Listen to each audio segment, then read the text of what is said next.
The 3 most terrifying places on Earth. Number 1, you're on a crashing airplane. Number 2, stranded in the middle of the ocean. And number 3, in a school lockdown in America.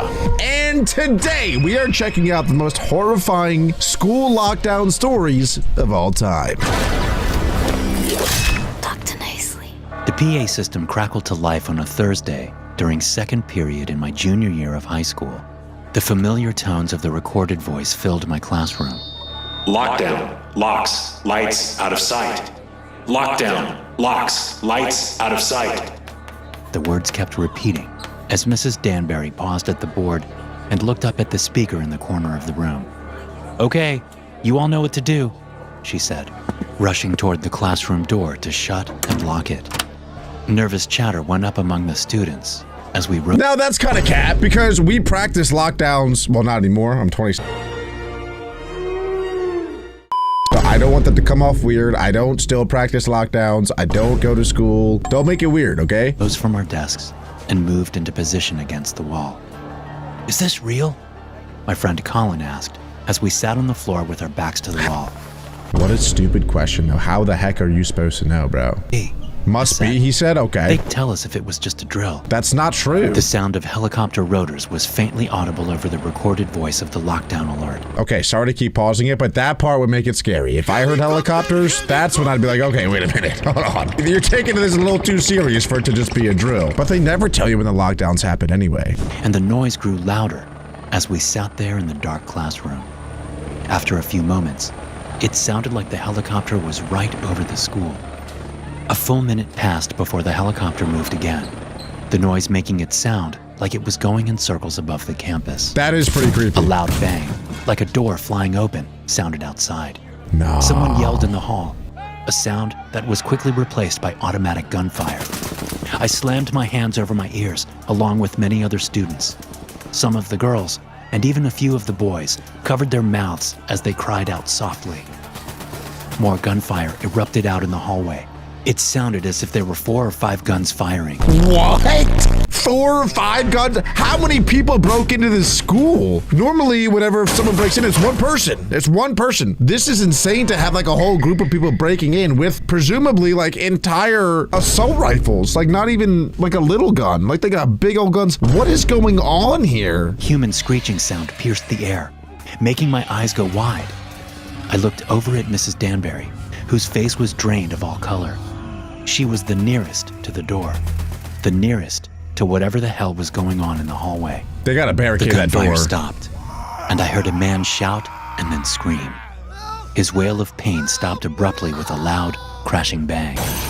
I didn't have to see it to know that he'd been thrown into the lockers lining the hallway. The metallic bang was enough to tell me that.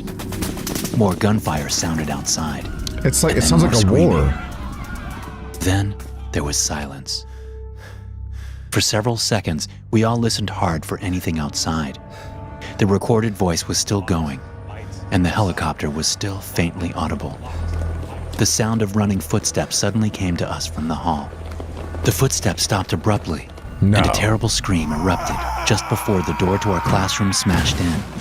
A SWAT officer flew backward into the room and slammed into Mrs. Danbury's desk. There's no way this is real, bro. A SWAT officer just got cooked by somebody and went flying through a door? Like, this is a Stranger Things scene. That's not real. That doesn't happen. Which slid several feet from the impact. Cries of fear came from the students around me as they saw the soldier was missing an arm. He'd hit the No, desk bro. with his mid-back and had come to rest at an angle that told us his spine was broken. Once the soldier came to rest, there was only silence from the hall. This actually is like Stranger Things. This has to be some Stranger Things creature. There's no way. Because if you get shot, your arm doesn't get blown off. It just like a hole goes through it. And your spine doesn't just like break. Are they being attacked by like gorillas right now? What is going on? It went on for long enough that I was starting to think the danger had passed. Mrs. Danbury apparently thought the same thing, because she crawled toward the doorway where the smashed door was hanging open. I don't know what she was trying to do, but as soon as I saw her move toward the doorway, I wanted to tell her to stop. Still, No. I made no sound for fear of attracting whatever was outside, if there was anything there at all. She peeked her head around the door jamb to peer into the hall. Her left hand came up to her mouth as if trying to keep herself from getting sick.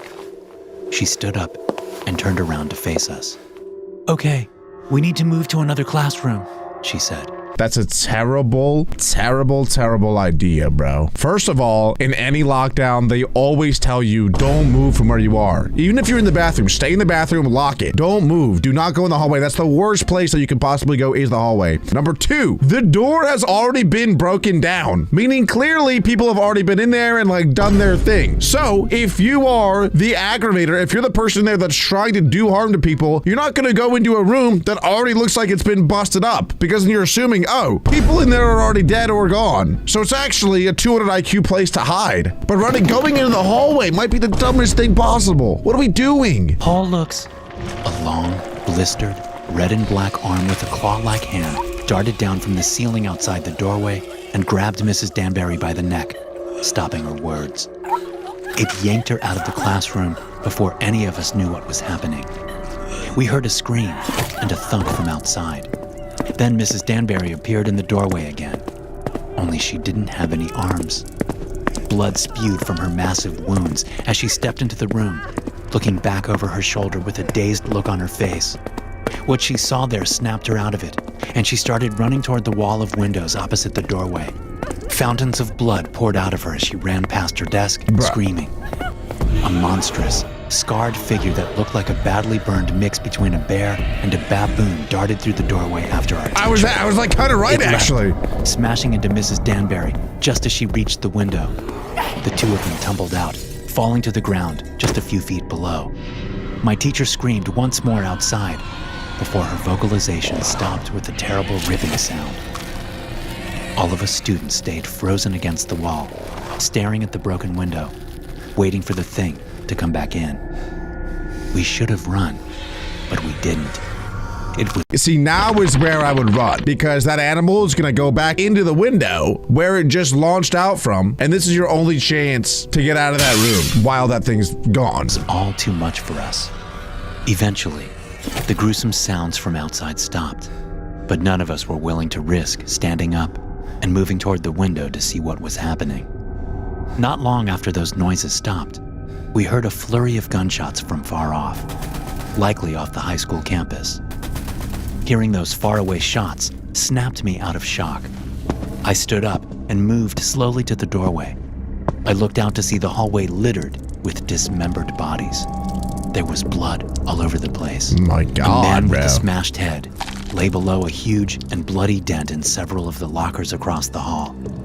A few other guys. We're not walking though. What are we doing walking around? This video is gonna make me crash out, bro. Like, you just watched so many people die. Your teacher got thrown out the window and you're gonna walk to another classroom? How are you not sprinting? Doesn't even matter if you don't know where you're going, just run, bro. There's no way we're walking. We headed toward the evacuation spot and were about halfway there when we ran into more police coming into the school. They took us to safety. You did not run. We You were walked. told it was an escaped animal from the zoo. That's even what they said on the news that night. They said it was a bear, but I know what I saw. It wasn't a bear. It wasn't any animal I've ever seen. And the fact that there's a military research base not far from our school is just too much of a coincidence. But those of us who were in that classroom that day are smart enough to keep our mouths shut. But we know the truth. We'll always know the truth. Story 2. Wait a minute, hang on though. This is pretty fun. I wasn't expecting like anomalous creatures and extra dimensional entities and literally anything to be able to happen in this. Low key, that makes it more fun because we've reacted to a couple of other lockdown stories and they are fun to watch, I can't lie. But they're they're all relatively the same story. A little bit different pieces here and there, but this is an entire curveball. I have no idea what is about to happen. And this story number 2 is called Dead All Day. That'd be a really cool nickname. I like that, actually. I might start calling myself that. Dead all day. Before the lockdown even started, I knew something weird was going on, and I wasn't the only one. It was my senior year, and I had a pretty easy schedule. It was spring, and I could see the end of high school on the horizon. But that day, a Tuesday, my concerns turned from the mundane to the insane. At first, I shrugged off the strange feelings I had. I thought the teachers were just having an off day. Or maybe it was me who was having the off day. I told myself to forget about it until lunch came around, and I went off campus to get a burger with my buddy Tom. What school allows you to go somewhere else to get lunch? Is that a thing? My school would never let you do that. Are you kidding me? Because like the school should be responsible for you for that entire day. When your parents drop you off at school, it's your school's responsibility to get them back home safe. If you allow the kids to leave campus for lunch, bro, would the school not be held accountable for that? I don't know, but either way, I have a sneaky suspicion that when they get back to school, the school will then be on lockdown and something bad is going to happen. These two guys are going to have to maneuver their way through the school while whatever's going down is going down. This could get interesting. Strap in, fellas. This could get cool. What's up with the teachers today? Tom asked, as we sat in the fast food Oh, so it wasn't drive-thru, just him. waiting to pay and get our food. I turned, surprised at Tom, who was usually about as observant as an octogenarian with failing eyesight. Now, the reason I said it's not just him that noticed that too is because at first I was like, bro, who cares? Oh, you're having a bad day, whatever, blah, blah, blah. Nobody cares, move on. But if his friend is also seeing the same things that he's seeing, the teachers must know something that the students were not told. You noticed that too? I asked. Yeah, man. They're acting really strange. Mr. Bemis was just staring at me during first period. His eyes were all wide and blank. It was creepy as hell. Then during second period, Miss Delia forgot how to spell the word algebra. She just stood there at the board, her hand up, What an idiot. with the A and the L written. I swear, she stood there for a full minute before Courtney Miller asked her if she was all right. It was weird. Maybe they all got together and smoked a blunt this morning or something. I laughed at that, thinking about the teachers hotboxing one of their minivans. But the laughter didn't last long. Tom was right. Something funny was going on. Yeah, Mr. Liu walked super slowly up and down the aisles while we were taking a test today, I said. He never does that. He always sits at his desk and reads or something while we take tests. And how slow he was walking? You'd have to try really hard to walk that slowly. Plus, I caught a whiff of him as he walked by one time. He stank. He was wearing He cologne or stank. something, but I could smell something nasty underneath it. You know what? Tom said. That made me remember something. You know how Miss Delia is always so prim and proper? She's a neat freak, right? I nodded. She I had stank Delia in one of too. my afternoon classes. Well, Tom continued, she looked kind of sloppy in class today. Her hair was frizzy, her makeup a little, I don't know, sloppy or something. It didn't connect until you said that about Mr. Liu stinking. Our conversation stopped as I pulled up to the drive-thru window to complete the transaction. Then I drove to a nearby park where we sat on the hood of my Camry and ate. Bro, if I could get McDonald's at school on our lunch break, I would be at least 30 pounds heavier than I am now. That would be a real problem. Enjoying the spring day. We got back to school just in time for class and went our separate ways. About 20 minutes into class, the lockdown started. I was in Mrs. Santiago's class when the alarm went off. Mrs. Santiago smiled, as if she'd been expecting it, which made me think it was just a drill. No, bro. The teachers, no. There's something wrong with the teachers, clearly. Every other time they'd done a drill, they'd told us beforehand. All right, class, Mrs. Santiago said. We're doing something a little different today. Half of you are going to stay here in the classroom like a normal lockdown drill. The other half will follow me to another location. It's something new. We're trying to see how it works. I looked around, furrowing my brow. I didn't see the logic in it. Why would half of us leave the classroom to go somewhere else if there was a threat out there? This is one of those moments that's like, do you trust your own intuition or do you do what your authority says to do? And it's a real problem because it happens all the time, every single day in the workplace, I'm sure, where there's, for example, an employee who has a really good idea and their boss is telling them to do something different. And they're probably like, that makes no sense at all. But at the end of the day, the employee does what the senior tells them to do because if not, they get fired. In this case, if the students don't do what their teacher tells them to do, they're gonna get in trouble. Maybe they'll get put in detention, suspended, expelled. I don't know. Point being, it's like they're caught in a weird position where they know what the right thing to do is, which is what they've been taught forever, which is to do the normal lockdown. But if they don't listen to the teacher telling them to do the stupid thing, they're gonna get in trouble. If I'm being honest, I would probably do what the teacher told me to do because I would have trust in them, elders. But at the same time, it's like, you know something's wrong. I don't know. It's a really weird position to be in. I think I would still follow the teacher though. A few other kids in the class seemed to share my concern, but most of them didn't care. They were simply willing to do what the teacher said. I waited for more information from Mrs. Santiago, but she didn't do anything for several minutes. After turning the lights off and locking the door, she just stood at the front of the classroom. Wait, what? Hands clasped behind her back, looking at us with a small smile on her lips. Nah, bro, what? Finally, just when I was about to ask her what was going on, I can't lie. I know it's about to get real weird. I've always wanted to fight an old person. I'm not sure why I've always had that. And don't clip this and use it against me in court. I'm totally kidding. But I've always wanted to just rock one in the head just to see what would happen. This is a joke. This is all legend. It's all hypothetical. But this would be a fantastic opportunity to stand up and just clock Miss San Antonio in the jaw. she split the class in half down the middle, telling those of us on the left side to come with her, and those on the Oh my right God, he's on to the stay left. in the classroom. I stood and lined up with the other kids on the left, while those on the right got against the wall. We followed Mrs. Santiago out of the classroom, taking a right. I was 3 kids behind her, peering around them to watch her, She's thinking 4. about the strange ways teachers had been acting. She was in her 50s, with hair that had mostly gone from black to gray. She wore a floral print dress with frilly short sleeves. As we walked down the hall, I saw a drop of blood roll down the back of her arm from under the sleeve. It stopped just above her elbow. A bad feeling seated itself in my stomach as we reached the doors to the gym. Mrs. Santiago stepped aside and opened one of them to usher us inside. It was dark inside the gym because all the lights were off. As soon as I walked through the door, I stepped aside while the other kids walked past me into the darkness. I could hear some of them murmuring. They knew something was wrong. One of the students pulled out a phone and turned on the flashlight. The illumination revealed other people in the gym, teachers, just standing there in the dark on either side of the doors, making a wide corridor in which the students now stood.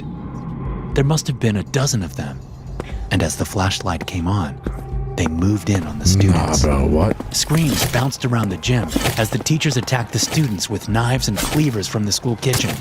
The sickening sound of metal-piercing flesh and blood spilling to the glossy gym floor unleashed a deep fear inside me. Since I'd stepped aside to the wall when I'd entered the gym, I was still in the dark. I stumbled back toward the door, watching in abject horror as knives what am plunged I into watching? my fellow students. I'm so sorry. Clammy, cold hands grabbed my shoulders. I panicked, throwing an elbow behind me Pop her! and connecting with what felt like a nose and mouth. The hands came off of me as I turned around, seeing Mrs. Santiago standing there staring at me. She's gonna transform her into mouth demon form. split open and her nose bleeding. I shoved past her in the doorway, trying to get away from the gym, but she grabbed my left her in the arm knee, with her bro. right hand.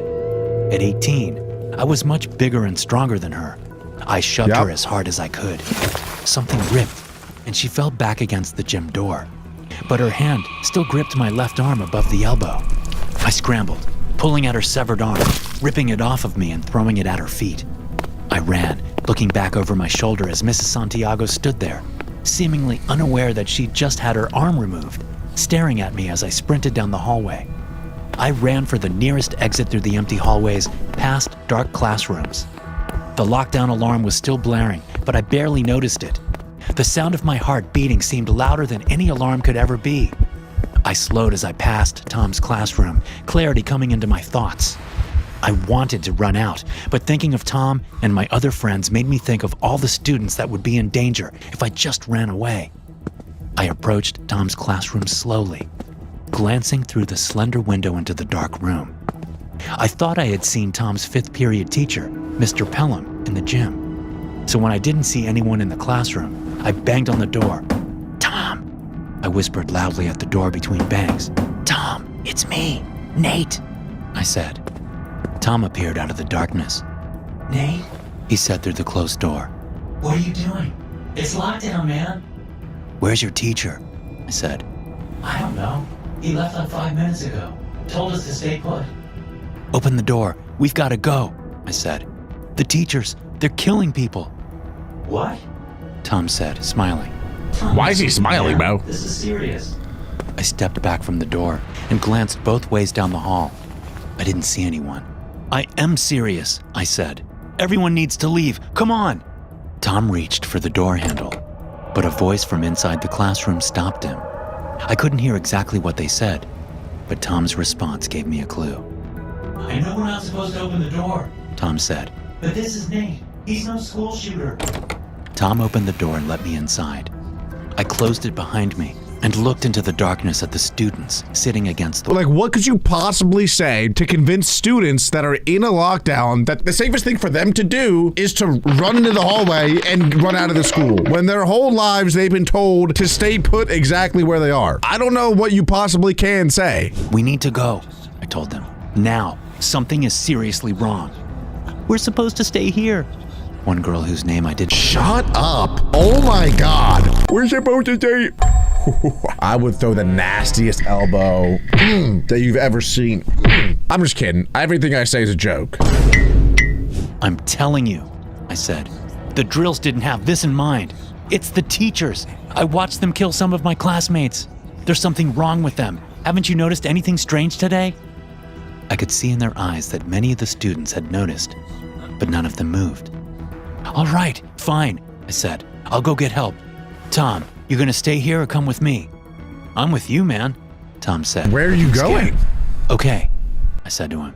Then I turned to the other students. "Someone call 911 if you haven't already." "We have," someone said. "They have police on the way. Lock the door behind us," Tom said to the nearest student as we turned to the door. Low key, if they have police on the way, it probably is safest then to stay in the room and just barricade the door. It was tempting to hunker down and wait for the cops to show up, but seeing what I'd seen, there was no way I could do it. The teachers had keys to the classrooms after all. We'd be sitting ducks. I checked the point. hall before stepping out. Tom followed, shutting the door softly behind us. We booked it to the nearest exit and pushed on the metal bars to open the doors. They came open a few inches and stopped, the telltale rattle of chains coming from the outside. "They locked the doors," I said in a harsh whisper. "What the hell is going on here?" Tom said. I looked around. "Let's try the faculty area," I said, noticing that we were near the admin offices. "Maybe they left one of those unlocked." Tom nodded. Low key though, like these demon teachers are kind of soft. Like our boy, elbow, push, GG to that old grandma. Now I know that she's an old grandma, but like if you're possessed by a demon, typically like you get super strength, super speed, all that stuff. But that grandma was chalked, bro. Like she was not strong at all. Her arm ripped off. She's super fragile. So like just saying, like these demons don't actually seem that strong. They're just super creepy and scary. Moved cautiously through the But we'll halls see. toward Maybe it was just the admin, grandma. listening hard and keeping our eyes peeled. We ducked through the doors denoting the faculty area and saw a flickering orange light coming from the teacher's lounge. The door was closed, but, like most of the doors in the school, it had a thin rectangular window off-center through which the flickering light shone. I crept up to the door with Tom behind me. Taking a deep breath, I looked through the window. I saw a figure in the middle of the room staring right at me.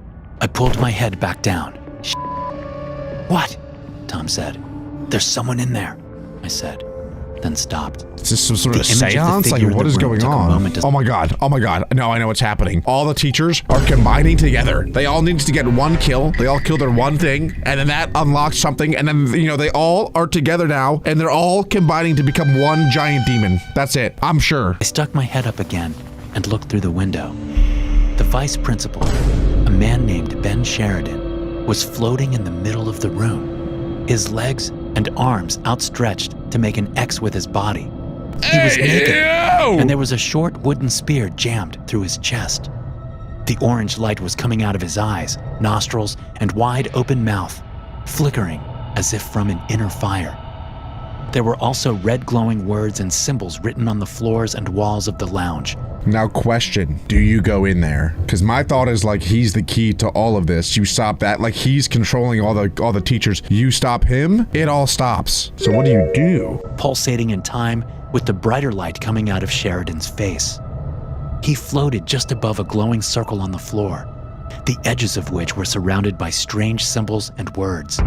I couldn't read any of the words because they were in another language, but the symbols looked like they'd been taken right out of a horror movie. "How is this happening?" Tom said, and I realized he was standing behind me, looking over my head through the window. He sounded on the verge of tears. "This isn't supposed to happen," he continued. "This isn't possible." "We need to get out of here," I said. "Now." We moved past the vice principal's office and the principal's office, Just and terrible past the for him. admin office to the doors used by the faculty. I pushed on one of the doors, my hope disappearing as it, too, only opened partially before it was stopped by exterior chains. "The principal's office," I said. "Maybe the window's open, or we can break one." Tom nodded, following along, wringing his hands. Is that not the same As soon room? as we got into the office, I could tell that the windows weren't designed to open. I started looking around for something Oh, I thought the principal's office was where the naked man was. He said it was the vice principal? I don't know. heavy I could use to break one of the windows. Take those I scissors. located a heavy teaching award on the desk and picked it up. It was the shape of an apple attached to a wooden base. It weighed maybe 10 pounds. I glanced down at the desk plotter, noticing that it was a calendar. I looked at yesterday's date, reading a note there. Faculty meeting, 5:30 p.m. Something fell together in my mind. I was about to tell Tom about it when he spoke. "Someone's coming," he said in a harsh whisper. We ducked behind the principal's desk as a figure moved through the hall outside the office. I heard the door to the office open, and I clutched the award in my sweaty hands, mentally preparing myself to use it. "Nate Oshman?" a woman's voice said. "Is that you?"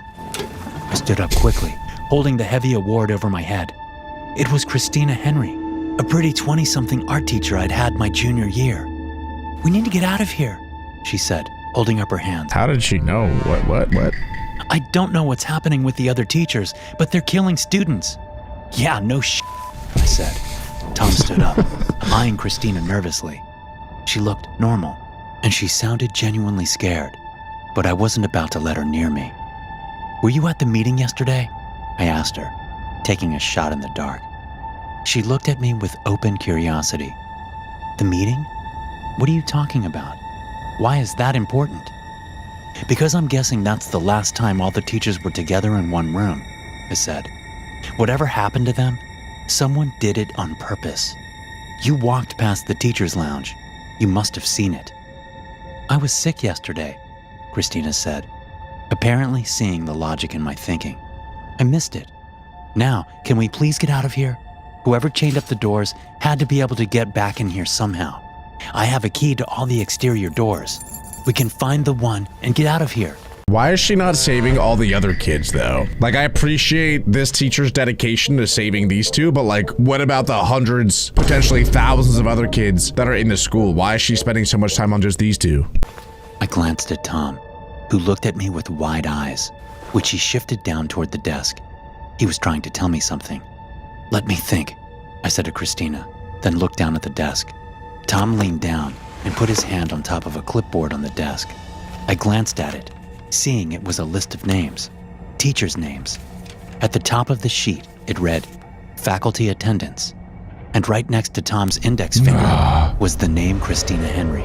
No. Next to her name, a check mark. I looked back up to see that she had a gun in her hand. Bruh. "I like you guys." What? I gotta settle down. I gotta settle down. I gotta settle down. I did not see that coming. She said, dropping the scared tone. "I really would have let you go. You're both respectful students. You're not disruptive. I really wish you would have believed me." She raised the gun. Bro. I threw the heavy award at her, ducking as I did so. She fired the gun, but missed as she dodged out of the way of the teacher's award. Tom dove over the desk and tackled Christina, slamming her against the wall. They both fell in a tangle on the ground. Tom scrambled on top of her. She brought the gun up, but Tom Yeah. caught her wrist with his Let's left go, hand. Tom. With his W right, Tom, bro. He reached out and grabbed the award, then slammed it down on her face once. That was all it took. Seeing what he'd done, he clambered off of her as if she were hot to the touch. I stepped over to her and felt her pockets for the keys she spoke of. I found them and darted out This of the is office. crazy. Where are you going? This is not at all what I thought we were getting into today, guys. I don't know if I should apologize or be like super happy. This is insane. Tom cried. We need to stop this. I said over my Okay, shoulder. they gotta work on the I animation for the froze when we run. got into the hall. I could see through the doors to the faculty area that the hall was filled with teachers. They all had sharp implements in their hands, and they were all coated in blood. They stared at me blankly as they hurried down the hall. I ran toward them, stopping at the teacher's lounge. The doors to the faculty area were about 15 yards to my right. The teachers were 5 yards beyond that. I tried the knob to the teacher's lounge door, unsurprised to find it locked. Trying to calm my shaking hands, I fiddled with the keys, trying 2 of them before the doors opened to He's my gotta right. stop naked, I man. had time for 3 more out of the dozen on the key ring. To my left, Tom came out of the principal's office. "Oh, man," he said, looking at the dead-eyed teachers bearing down on me. "Run, Nate!" he cried. I slid a key into the knob and turned it, amazed to find that it actually worked. I'd found the key. I stepped into the room and picked up a chair from the wall just as the teachers crowded the doorway behind me. I stood outside the glowing circle on the ground and used the chair to shove the floating vice principal. I had to put all my strength into it, but it worked. As soon as he reached the opposite edge of the circle, he fell to the ground. Immediately, the glowing lights in his face disappeared, leaving only scorched black holes. The foreign words and symbols all over the floor, walls, and ceiling stopped glowing too. Behind me, I heard bodies falling to the floor. I turned around to see that all the teachers crowding the hallway were now sprawled out. I knew instinctively that they weren't unconscious. They were dead. They'd been dead all day. At Oh, least that's why now, they stunk, they bro. weren't trying to kill They us. were rotting. Behind us, outside the school, the sound of approaching sirens was like music to my ears. Finally signaling a long-awaited recess. But as we got to our feet, another message played over the speaker system. Students of Recall Hall, please remain seated. The school has been put on lockdown. No one is allowed to leave under any circumstances. We all groaned in annoyance. They're all booing, bro. What? You'd think that they'd be like scared, fearful, if you will, of their lives, but they're just annoyed that they don't get to play at recess for 15 minutes. All taking the message seriously. Whatever drill we assumed the school was putting us through, none of us were having it. Only then did I glance outside a to see SWAT 3 team? armored military vehicles approaching more the than school 3, at bro. high speeds. Within a minute, dozens of soldiers poured out with heavy equipment and metal plates, running up to our windows. One by one, they started boarding them up, drilling the plates in front of our windows, making any thought of escape impossible. "What's happening?" Leo asked from the back of the class. The teacher didn't answer. He looked just as confused as the rest of us. I'm sorry, that guy does not look confused. That is a man who's going through divorce right there. That is a man who just lost his kids to his wife, who moved across the country, and now he's stuck teaching you. That is not a man who is confused. He went to his desk and pulled out a phone, calling the principal, but he didn't answer. "We're just going to stay here, all right? Let them deal with the situation, then we can leave." No I signal, dug my mobile what? phone out from my bag, only to find that I didn't have any signal. While the school always had crappy service, I'd never been left without the possibility to call out. Whatever the soldiers had done, it had blocked off our only means of contacting the outside world.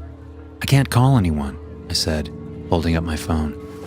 The other students, even Mr. Morgan's, pulled out their phones, each of them with the same result. "Everybody keep calm. It'll be all right," Mr. Morgan said unconvincingly. "We just need to wait here for them to help." His words were interrupted by frantic screaming coming from the hallway and heavy Oh, footsteps God. running just outside the door. We all sat in silence, listening intently to the commotion going on outside. Then, one by one, the screams were silenced, replaced by distant gurgles.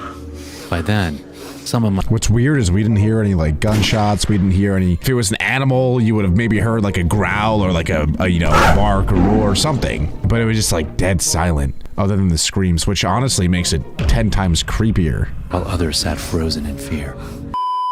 "I'm leaving," one of the students said. It was Jack, the class asshat. He'd always been a daredevil, claiming nothing could scare him. Classic But Jack. even for him, this was ridiculous beyond belief. He ran for the door, pulled Why it would you open, go out that door, and started though? running down the hall. Didn't Mr. even close the Morgans door. was too slow to stop him. He just rushed over to pull the door closed. We He all left sat him. back, Bro, he left ready him for to another die. bout of screams, but they never came. By all means, it seemed like Jack had made it to safety. But how he'd possibly leave the school, we didn't know. "He made it?" Leo called from the back. "I don't know. It sounds like he's fine," another one chimed in. Hang on a minute. In a lockdown, though, especially when you know it's a real lockdown, doesn't everyone like go hide in a corner? Like everyone curls up, you know, in a little ball and is like in a corner, and then one of your best friends starts rubbing your back. All right, maybe not that part, but what? Like these kids are still at their desks as if there's a lecture going on, as if they didn't just hear their other fellow students die. They are not reacting appropriately, in my opinion. As the news of his escape hit us, more of the students started feeling confident we could get out with him. Whatever the military had blocked the school for, it wasn't to keep us safe, so staying in one place might end up getting us all killed. While Mr. Morgans demanded we stay back, he couldn't fight us all, so a group consisting of 4 students, including myself, decided to leave. Oh, Leo took the boy. lead, sticking his head outside the door and signaling that it was all clear. We ducked into the hallway No in blood. silence, making sure it was empty. The place was eerily quiet, a stark contrast to both its usual self and the screaming we'd heard moments earlier. We unanimously decided to head in the opposite direction of the sound, which also went towards the main exit. While we all figured the main exit was blocked, we were hoping one of the ventilation shafts had been forgotten, and the only vent entrance we knew about was situated near the main doors. If Jack had made it outside, that would be the only way. As we walked down the hall, the lights suddenly went out. It appeared that the electricity had been man. cut, because even the ventilation system fell silent. You know what, too? I was gonna say, maybe they could just sneak out a window or something, but I haven't seen a single window. And if there are no windows and the lights go out, that means it should theoretically be literally pitch black in there. Like they should not be able to see a single thing. Let's see if that's the case, though. Meaning the whole building had lost power. The only light we had then Well, there came you from go. our mobile phones, but it hardly provided any comfort. Then, I that slipped and blood? hit my head on Oh! the ground. It hurt, Oh and my as I God. went to rub the back of my head, it felt wet. At first, I was worried I might have cracked my head open, but then I realized that my entire back was wet. Leo shined his Oh my flashlight at my God. back, immediately gasped as he realized I was covered in blood. The only issue Look was up, bro, look it up. didn't belong to me. The entire hallway was covered in my. blood. The floor, the walls, and the ceiling. Maybe we should turn back? Elise said. No, we need to get out, Tyler argued back. We kept going, slowly moving forward in silence, until we finally saw the exit. Who boarded As it suspected, off? What? the doors had been sealed shut by the same metal plates, but next to the door stood a ladder leading up to the vent, probably the one Jack had used to escape. How did he get that ladder, though? Alright, I'm asking too many questions. Let me just vibe here. Come on. I'm being too nitpicky about this story. Tyler rushed to the front and started ascending the ladder. As he got to the vent, he froze in place. Oh my God, it's probably Jack. He said quietly, "He's in there?" I asked. Bro's so "Yeah." dead. But he's not moving. Then Tyler started tugging on Jack's legs and tumbled back as he pulled half his body out of the vent, falling onto the ground and knocking himself out for a moment. Jack was dead, which meant that the monster had either climbed inside the vents or there were several of them.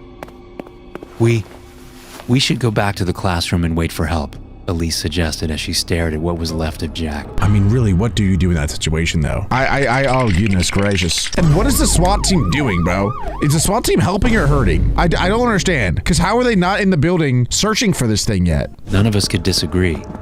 So we got Tyler back on his feet and started quietly walking back, praying That's fair. not to That's what I garner would the do, too. attention of whatever monstrosity had been unleashed within our school.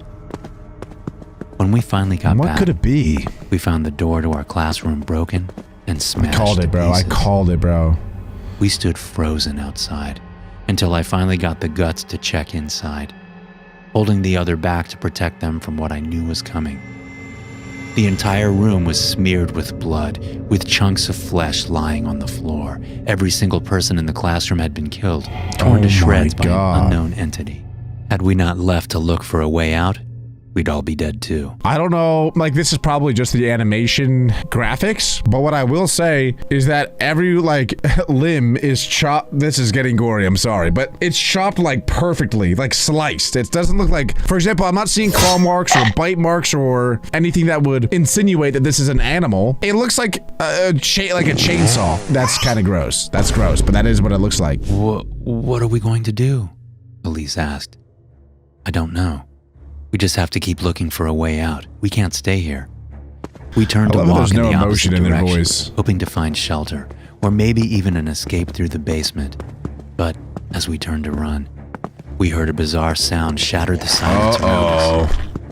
What was that? Tyler asked with a shaky voice. It was the thing. It has to be. The darkness felt more overwhelming than ever, but we had to keep going. We ran through the halls, occasionally coming across streaks of blood. As we turned a corner, we heard Elise scream for her life. No, help me! She'd been snatched by a mangled appendage that wrapped itself around her leg. It stretched endlessly far into the darkness, belonging to a being that was too far away to see. We tried to grab onto her, but she was slipping away too fast. We could hear the bone within her leg get crushed to pieces as she slipped away from our grasp. Elise! Tyler yelled as he started to run after her. Leo tried to follow, but I pulled him back. Don't do it. We can't help her. Yeah, I ain't gonna lie, I'm not chasing that thing. I would never chase that down. I don't care who that is. That could be my own mom. Sorry, mom. You got. GG. Even if you caught up to that thing, then what? That you're dead. There's nothing you can do. She understands. She gets it. Come on. Let's lock in, boys. Let's lock in. Come on. Tyler! Leo yelled, hoping to bring her back to us. Tyler! I knew it! He too got entangled. I knew it! Sorry for yelling, but I knew it! His body being crushed almost instantly under the pressure. Oh my god, what the Stranger Things is this, bro? And there was nothing me and Leo could do about it. How is this in the school? So we kept running, turning around corners nice run for him. In an aimless attempt at escape. They're really We'd running gotten hard. lost in the vast hallways of the school, and there were no obvious ways out. At least, we came to another set of doors that led out into freedom, but they were locked. Defeated, I just collapsed onto the ground. But Leo wasn't ready to give up. He kept hammering on the boarded up windows. Where did he get that? We could hear the monster come closer. Where was he hiding that thing? He'd be dead. Then, as he hammered for the last time, the metal panel suddenly vanished, letting light in for the first time. The doors blew open, and a team of heavily armed soldiers came running into the building. They threw something I could only describe as military-grade Molotovs before one of them turned to us. What if there's more kids in there, bro? What? There's no way, bro. They're burning the whole school down. There could literally be hundreds of kids in there. What? How is that the play? That should be like your last-ditch effort. That's insane. We're all dead, I stuttered. With that, they pulled us out and sealed the doors back up. That was pretty much it. How would you know if they're all dead? They loaded us into a vehicle and drove us to an isolated field hospital set up inside some warehouse. Once they'd confirmed we didn't carry any strange infections, we were put through a series of interviews. But nothing came of it, because the school was gone the next day, burned to the ground, and removed as if it never existed. This really seems like an SCP. Deaths were claimed to be caused by a crazy fire. All of it got brushed under the rug. But I can't hide the truth anymore. Even if they kill me, I need to get this story out. Yo, is this a real story? People deserve to know. Is this a real story, guys? What do you think? Comment if you think that's a real story. Wow, I'll never get over that, though. That's hilarious that he just threw a Molotov in there. And as crazy as that story was, the next ones are even crazier. This is story number 2. If I open the door, everyone will die. This will be my last transmission. If you're hearing this, please know that I did my best to save you all. I've run out of food, and there's just no cure to this plague. When I die, my body will be located at... Please burn the place to the ground and pour concrete atop of the remains. There's no solution. Please, Do not open the door. I'm so sorry for what we have created, but as long as I die inside this building, it means you all get to live. In the beginning of 2012, I joined a group called Sano Project, a bunch of scientists funded by an unknown prospector. Our goal was simple in concept only, to produce a vaccine that would immunize people via aerosol droplets. We'd been given a heap of different substances and pathogens to achieve the desired effect. We'd be using mice for the experiment, but due to the high risk of accidental contagion, we were put into lockdown for the duration of the experiment, which was only supposed to last 6 months. Food and supplies would be delivered using an isolated lift, taking everything we needed underground into an airlock. When we started, there were 6 of us, with Professor Jenkins in the lead.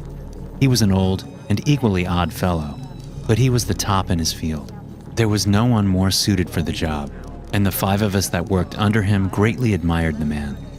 Still, outside of work hours, he confined himself to his room with lab reports and an endless pile of books about exotic infectology. Honestly, as much as I enjoyed working under such a great mind, he scared me at times. He seemed overly enthusiastic about the experiment part, and less so about saving lives. For the first 5 months, work went on as normal. We combined different pathogens and tried to create harmless fragments from their protein capsule, aerosolizing them as a vaccine, hoping the mice's bodies would absorb them.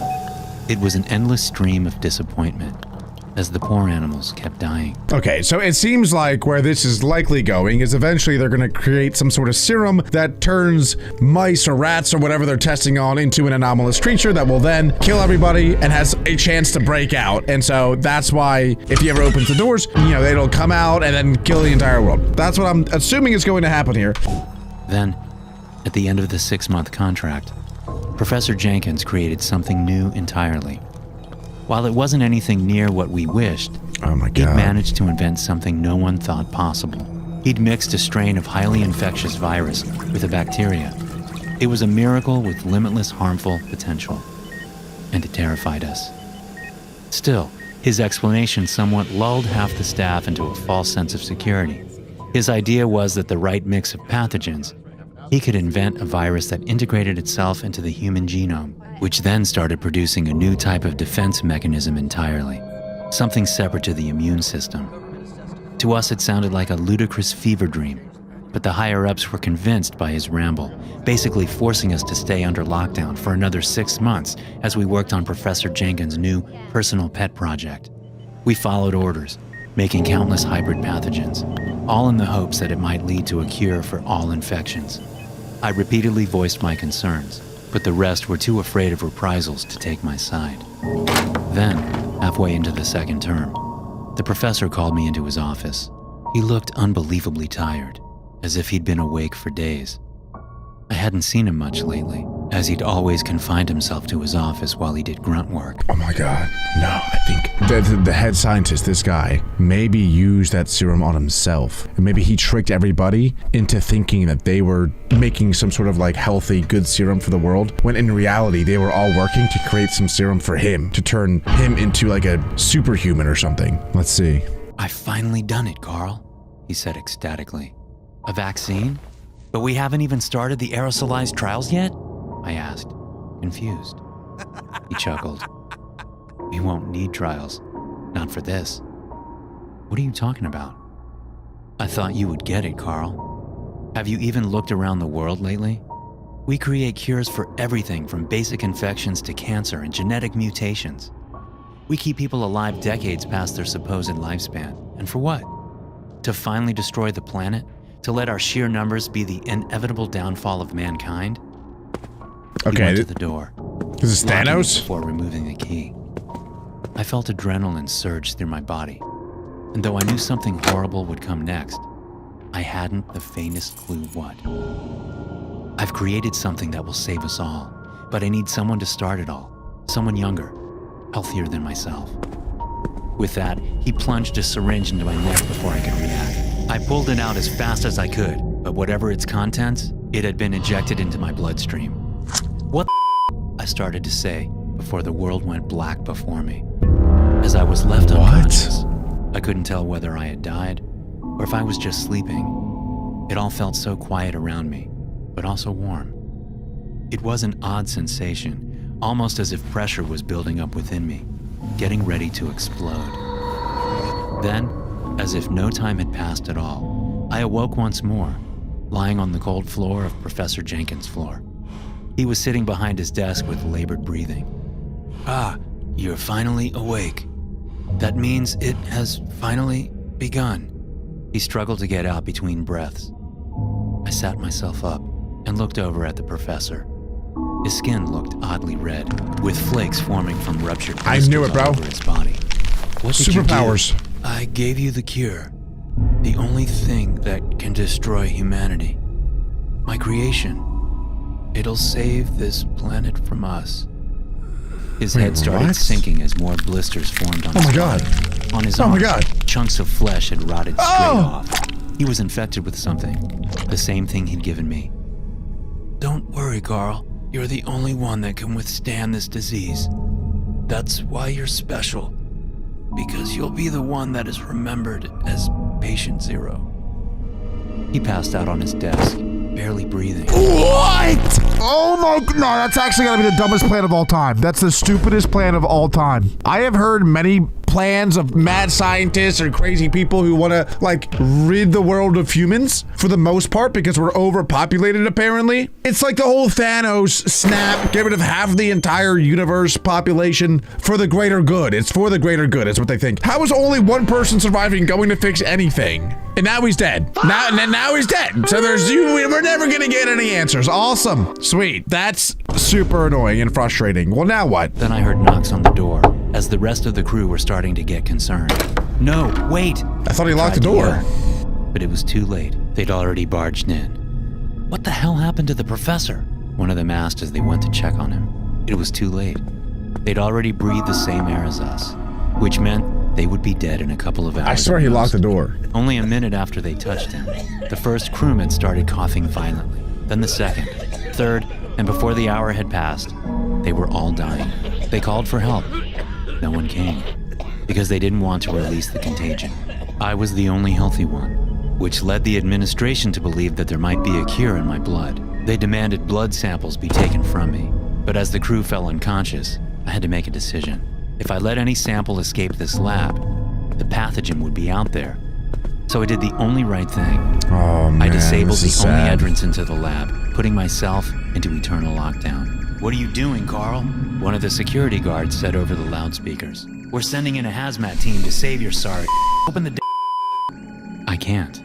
"You'll get infected," he said. "No, I won't. I'm not going to die from this, but everyone that gets near me will.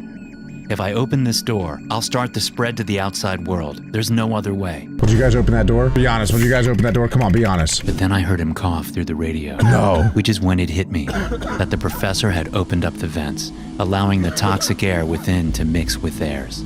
"What the hell is happening What's to wrong me?" with this the doctor, security bro? guard said over the radio. I need some more lore on this doctor. Like, was he beat as a child or something? What is wrong with him? His whole life goal was to rid the entire world of humans, apparently, including himself. He started with himself. What an absolute sicko. He was dead, just like everyone else within the building. All right, well, the virus is Listen, out. You need to seal down the building. "No, I can't. If you don't do it now, everyone is going to die." He left the radio, and I could only pray that we weren't too late. Even the hazmat team was coughing their lungs out. They'd been infected before God. they even came down here. The only one immune was myself, because I was the ultimate carrier. "I locked it down. The security guard said over the radio with his last breath. Everyone died shortly after that. With the building on permanent lockdown, I was alone. That was 7 months ago. Since then, I've been working on finding a cure for myself, but I'm just not smart enough. Supplies have run out, and as I'm typing this, my vision has gone blurry with hunger and thirst. I'm going to die soon. But as long as the contagion remains within this building, I'm gonna be honest, that wasn't real. I mean, that was a lockdown. I thought we were doing school lockdowns today. That was another form of lockdown that I never even considered. I think I would leave. I know that's a terrible and selfless thing to do, or a very selfish thing to do, but it sounds to me like that virus might already be out. You know what I mean? If I'm being honest with myself, I think I would leave. I don't know if I could let myself die in a hole. Man, that's a tough spot. But boys, there still is one more story, and this one is called We Can't Leave Our Homes. Honestly, it sounds pretty similar to the last one, but now we're in the house. Let's see what this is about. I feel like a detective watching We were these. just chilling in front of the television, idly Clearly, they're watching Sire Reacts. Look at how happy they all are as a family. watching the colorful images without thinking too much about its actual content. What? That had always been our usual routine, to get home, not speak, and just turn our brains off for the evening. But on that night in particular, all of our phones went off within 15 seconds of each other. We all jumped to attention in confusion, checking our phones simultaneously. All it had been was a simple message, but one carrying a crystal clear meaning. Emergency alert. This is a message to the citizens of Newport. Do not leave your homes. Stay inside and don't open the door to anyone, not even your own family or friends. This is not a test. Stay inside. Nah, if this turns into analog horror, I swear, bro. I've intentionally been avoiding analog horror on the channel recently because it genuinely freaks me out. I don't like it. It gives me the heebie-jeebies. And this is very similar to the messages that is in analog horror videos. So I'd really appreciate it if this doesn't get analog horror-y. Turn off the lights. Turn off the lights, too. Our minds raced, but none of us were able to speak a single word. I looked over at my dad, who'd put on his glasses to make sure he read the message correctly. My mother seemed worried, her eyes filled to the brim with panic. "What is this?" my dad finally asked. While the message was clear, it didn't really explain the situation. It was the first and only emergency alert we'd ever received in our small town, apart from the occasional test message. It was real. Something dangerous was on its way, and we hadn't the faintest idea what. I went over to the window, only to see each and every one of our neighbors begin to turn the lights off. Within a couple of minutes, this is crazy. the entire neighborhood had turned dark, leaving us confused in a haze of ignorance. "I'm calling the police," Dad said as he dialed the number. It started to ring, and Dad put the phone on speaker. But instead of a person picking up, he just received an automated message. "We're experiencing heavy call volumes at this time. Please, do not hang up. You will be redirected to one of our dispatchers shortly." "What is going on?" Mom asked. "I don't know. This is," Dad said before trailing off. I still stood by the window, watching the empty neighborhood, wondering if anyone would defy the message and go outside. In the meantime, Dad was trying to call the police again.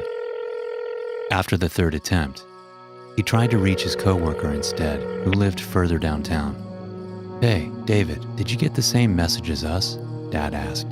"Yeah, it's bizarre. Most people are staying inside though. A few went out on the street to mess around. Those idiots." What is the point of going outside, though? Like, what benefit? Like, they're not even doing anything out there. They're literally just standing in the middle of the street just talking. You can do that inside. Why would you go outside to do it? Like, at least if you're gonna go outside, play a game or do something that you can only do outside. But what is the point of going outside just to do the exact same thing that you can do inside anyway? Seemed fine, but I don't know. Wait, what's that? Yo. Dad waited. Is that a patiently as stormtrooper? David went silent on the other end of the line. Star I Wars think the collab? military is out on the street, but they look odd. They're all wearing gas masks. But they have they're 3 stormtroopers. eyes. I don't even know what kind of weapons they're carrying. Can Those are you take not a picture humans, and I feel send like. it to us? I'll try. Hold on. A few seconds passed, and another beep could be heard from my dad's phone, signifying that we'd received a picture. My dad quickly opened it, but what greeted us was little more than a tangled mess of colors from a clearly corrupt photograph. Whoa. "David, the picture isn't showing up. Try again." "Yeah, it doesn't work. The camera won't save the pictures correctly." A loud screech took over the line, shoving us all to the ground as we held our hands tightly over our ears. What? Though it came from the phone, it was an impossible sound that should have blown the speakers to smithereens in a second. Once the sound had subsided, we could still hear someone frantically breathing on the other end. David, what happened? They killed them all. They shot them with these weapons, just shredded them to pieces. All that. Oh, so they are good. He stuttered. Oh, I thought for sure like those stormtrooper dudes were like actually evil, but turns out they seem to be good. Okay. Hang on, what are they shooting at though? What is happening? David, you need to hide, Dad yelled. But What the Zest Lord? They're just standing there. It's like they're frozen in place. I don't understand. Why are they doing this? Why are they... His words froze in his throat. Oh my God. They saw me. They're coming towards me. Then the line fell dead. Yo. Dad So tried they to are call bad. David back, but no one responded. Our house fell dead silent, only interrupted by the intermittent beeps produced by the calling phone. My mom wandered nervously around the house, and I just stared at the window, paranoid that something might break through the door. He's gone. David, pick up the damn phone, Dad mumbled to himself. That's when I saw them, walking down the street. They weren't moving normally, and their steps were too quick, each movement snapping into place. They were wearing strange uniforms that might have looked like military uniforms in the dark. But once they got closer, it was clear they weren't even human. I called One of it, the bro. neighbor's doors shut open, and the Johnsons came running towards the military, thinking they were finally safe. But no sooner had they been spotted by the marching They're about to creatures get popped. before they lifted their weapons. The same screech filled the neighborhood, almost knocking me to the ground as the air literally started to vibrate. The family screamed in agony for a moment. Oh my God, dude. In seconds, their bodies just started disintegrating, until all that was left was a pile of flesh that resembled minced meat. I wanted to scream, but before I got the chance, my dad put his hand over my mouth. "Do you want to die? Keep your mouth shut," he whispered. Just that mere sound briefly turned the creature's attention in our Nuh-uh. direction. But once we fell silent, they just stopped. There they stood, as if frozen in time. Oh, that's so creepy. For minutes, all we could do was stare at them in shock. Then, one of the neighbor's automatic lights turned on, triggered by the cat returning home. The same second, the creatures all turned to the house, raising their weapons and firing. As the loud Oh sound my rang through God. the house, my dad grabbed me and my mom. We were taking the opportunity to flee to the basement, where we prayed we might be safe at least for a while. We never even saw what happened to the neighbor's house. We just heard the screams of agony as they all fell to pieces. Now we're just hiding down here, without food, without water. We've tried to call for help, but no one is picking up. Whether it's because they're dead or hiding, we don't know. So I'm sending this, a hopeless call for help. If anyone out there receives this, please save us. We don't have much time left. What's your address, bro? He didn't even put his address. How are we supposed to know how to save him? I somewhat recently got my first real job as a teacher at a public elementary school in a nearby neighborhood. It was the first school year I was teaching, and at this point it was only September, so needless to say, I was still learning the ropes. Are there only 2 kids in this class? This is the sketchiest looking class of all time. Also, it's nighttime out. It's dark. Who is he teaching, bro? These are like the juvie kids or something. It was honestly pretty stressful. I teach a first grade class of around 20 kids. First so grade? You can imagine how chaotic it would get at times. First grade, 20 kids, and it's nighttime. I don't know. I'm never gonna get over the fact that it's nighttime. Especially with my lack of experience. I remember one day, I was in the middle of assigning the kids a worksheet for spelling simple words when the principal's voice came over the school's loudspeaker and ordered a lockdown. Now, being a new teacher, I wasn't yet informed of when the school had practiced lockdown drills around the year. Therefore, I had no idea if this was a drill or not. But I knew either way I had to follow protocol. I turned off the room's lights, locked the doors and windows, Hey, yo, and come had the on. kids sit against the walls out of You don't have to touch him, though. I'm not trying to make this like a weird video, like, oh, it's a weird teacher who touches his kids. You know, he doesn't have to. They just say, hey, yo, Jimmy, sit down. If he doesn't listen, then you just yell more, sit down, I said, gosh dang it, sit your butt down. You don't have to go up and start, like, rubbing his leg. What are we doing here? I just wouldn't be surprised if he did. I think it's the glasses. I don't know. sight. I'd say maybe 5 minutes passed of complete silence when I could faintly start to hear doors being banged on down the hall. That's normally a good sign, though, right? That means, like, the police are there? I could feel my heart start to race as the sounds got louder as whoever was banging on the doors got closer. At this point, I still had no idea whether it was just the principal checking all the classroom locks or an actual intruder in the school. But my thoughts were interrupted by one of my students bursting out crying. It was too loud. Okay, this is the point where you can touch him. But not in a weird way, like just knock him out cold. Because at that point, like, you're saving your other students. So can you even get in trouble for that? Like, if one student starts yelling, screaming, whatever, pretty much like giving up your position, and you drop him, bang! He's sleeping. He's snoring. Can you even get in trouble for that? Because the argument is that you're saving all of your other students by knocking this one's teeth out, you know? There's no doubt whoever was outside would have been able to hear it. I could tell. Nice, the banging dude. outside What an stopped in idiot. response to the noise, shortly after followed by a single pair of footsteps walking up to the door. Who walks like that? This guy is weird. It was silent for a few seconds, but the silence was quickly broken by a male's voice yelling out, "Hey guys, I think there's kids in this one." And that confirmed this lockdown was real. More footsteps could be heard running up to the door, and that's when genuine attempts to break down the door were made by multiple people. At that point, not a single kid in the class wasn't crying or screaming in fear. I didn't know what to do. I was never trained for this kind of situation. And that's when 2 gunshots could be heard. But it didn't come from the intruders.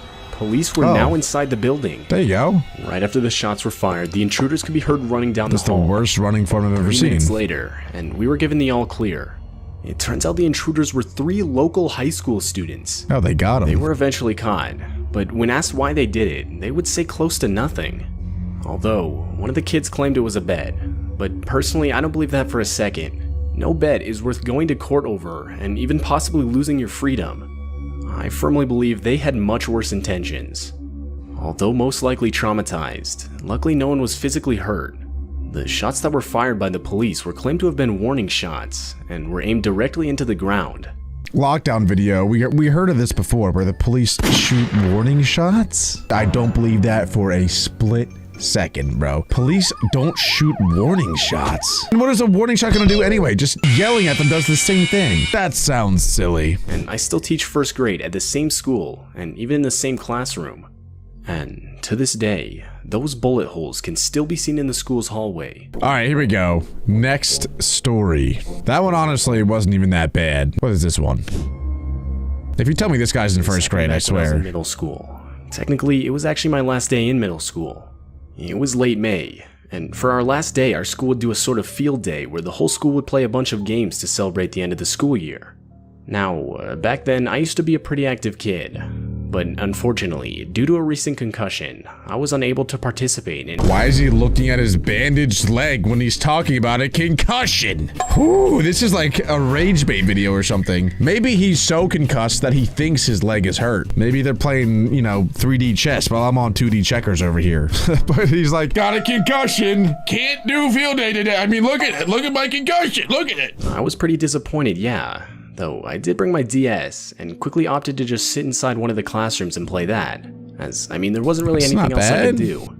None of the teachers seemed to mind. So there I was, all by myself in the classroom for my science Wait, who's class that? playing my DS. All the while the other kids got to play games in the school's gymnasium. It was a weird feeling being in that classroom alone. I don't really know how to explain it. I mean, up until that point, I don't think I'd ever been in a classroom completely alone. I'm sorry. This is so much of a side note, but I just have to say it. My blood pressure is through the roof at the moment. That left wall makes no sense. There's no door on the room, like it's just an open room into the hallway, but then there's also windows. Like there's windows to like the outside, but it's inside, and there's also no door to get into the classroom. Like I'm gonna freak out. I can't. Something that needs to be mentioned is that the teachers that weren't watching the kids in the gymnasium were in a room across the hall having meetings. I'd say I was playing on my DS for not even an hour. Who is this person? When my English teacher, Miss Allen, rushed up to the classroom's door and closed it from the outside. She didn't say anything to me, so I figured she just wanted to make sure I couldn't hear whatever the teachers were talking about across the hall. Forgetting about it, I went back to playing my DS. A couple minutes later, the classroom's door swung open. I expected to see one of the teachers coming in to check on me, but no, a man I'd never seen before walked into the room and closed the door behind him. Oh. The guy had to have at least been in his 50s. See, this is what I'm talking so about. I just assumed it was some kid's dad. It wasn't unusual for parents to come into the school to bring a student their lunch, so I asked if he was looking for someone. He replied with no, in a tone that seemed almost offended that I would even ask that question. Before I could say anything else, the guy started walking towards me. I asked him what he was doing, and that's when he lifted up his shirt, revealing a handgun on his waistband. He followed it up by saying, "Look, kid, I'm gonna need you to come with me, or I'm gonna kill you." What did this kid do? Like, it seems like he was being targeted. This guy just ran, like, right up to him. Like, he knew that he was there. Like, why else would he pick that random room to walk into with the one kid who has a concussion on his knee? The guy said it in the most carefree tone I had ever heard. And that, along with the fact that I'd never even seen a gun in person before, instantly overwhelmed me with pure fear. Before I could fully comprehend the danger of the situation I was in, the guy firmly grabbed my wrist and started pulling me towards the classroom door. But before we got into the hallway, the deafening sound of our school's lockdown alarm started going off. This was followed by the guy instantly letting go of my wrist and making a run for it down the hall and through a back exit. I stood there in shock for a second, but ultimately went back inside the classroom. I'm not sure how much time had passed. Gotta go! Gotta skedaddle! Like, that was the goofiest. I need a replay of that. For a sec, and making a run for it down. This was followed by the guy instantly letting go of my wrist and making a run for it down the hall and through a back exit. I stood there in shock for a second, but ultimately went back inside the classroom. I'm not sure how much time had passed when Miss Allen came back into the room and told me that she didn't want to scare me, but that there had been an intruder inside the building and a lockdown, which now was over. So she knew that there was a lockdown and decided to leave a kid in a room alone? What are we talking about? Why didn't she just be like, oh, you come with me? I get like you don't want to scare the kid, sure, but be like, all right, yeah, come here, like quickly, just come here, just come follow me, come in, come here, we got some candy, just come follow me. This is a rage bait video. I would tell her about the man, and instantly she brought me to a police officer who was already on the premises to explain what I had experienced. It turns out the man was the whole reason the school went into lockdown in the first place. The man was reported to have been scoping out the school all morning, and when he was seen getting close to the building itself, someone would call the police, which resulted in the lockdown. The guy was later caught and would openly admit that he had been trying to scare kids into getting into his car so he could kidnap them. And this reality still horrifies me to this day. Not a day goes by where I'm not thankful for the school's alarm going off when it did. I wonder like what that intruder's goal was, because he said like, if you don't come with me, then I'm gonna kill you, right? So like, what was his goal? Where did he want to take? Maybe he wanted to kidnap him? All right, boys, story number 3. It was a completely normal, boring school day. I was in 7th period math, and the clock showed 2:45 p.m., which means the school day was nearly done. As it was a Friday, and spring break was just around the corner, you could feel everyone getting antsy in their seats. A lot of people had tests and whatnot, whereas my class got to have fun. We had a super laid-back teacher who loved to entertain us as much as possible. We lucked out in that sense. Me and my girlfriend Haley were messing around in the back, talking about something that occurred earlier that day. When it happened, the alarm for the lockdown went off, and the principal came over the loudspeaker. Now, for some context, typically a teacher would yell lockdown 3 times if it was a drill. We were always told if it was 4 times, it was not a drill. The reason for this was to hide the fact that we knew someone was in the building with malicious intent. 4 times we heard the word lockdown. Now, I've gotten so used to hearing it only 3 times that I paid no attention to how many times lockdown was even said. The teacher did the usual. I don't think that was the case in my school. Honestly, I don't even remember what they said. I think it was just like one thing. Attention students, everyone is now on lockdown. But if there was a code like this school had, and I heard that code, I would get like instant goosebumps. I'd probably start freaking out instantly, I'm gonna be honest. Turning off the lights, closing the door, and ushering us to the back corner of the room where we couldn't be seen from the glass on the door. Our classroom had 2 doors, one at the front and one at the back. In the midst of all the commotion, me and Haley did the one thing you should never do in a lockdown. Kiss. We snuck out of the class. We were now in the hallway on the 3rd floor. Everything looked so weird. Not a single person in sight other than the 2 of us. You don't say. A sort of humming noise came from the walls, indicating the school had cut all the power. I thought this was weird, as I thought it was only a drill. Hey, why would they cut off the power if it's just a drill? I asked. This was when we really started to question if it was actually a drill or not. But with us being stupid teenagers, we brushed it off as nothing. Now they're making me mad. When we started to hear a sound. We got really creeped out by this, as no one was supposed to be outside the class.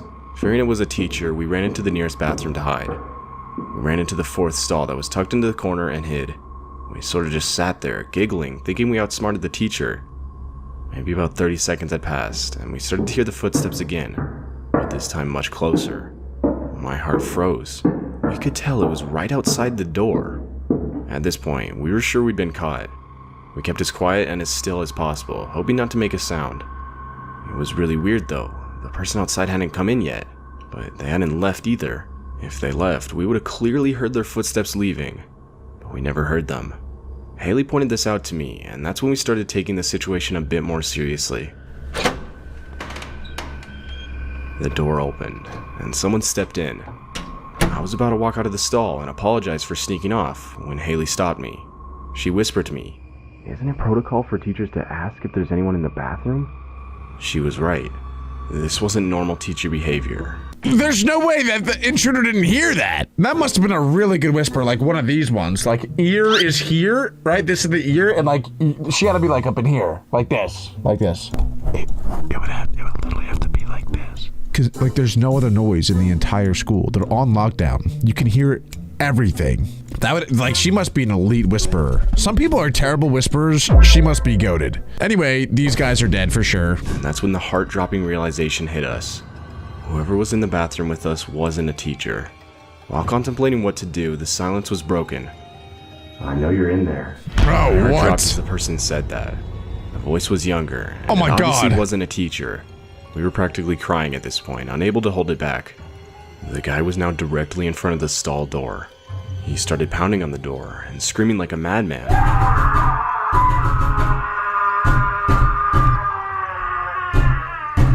As this was happening though, I heard the door open again, followed by the familiar voice of my teacher, Mr. Taylor. "Hey, what the hell are you doing?" I heard a scuffle outside, and I immediately rushed to aid my teacher.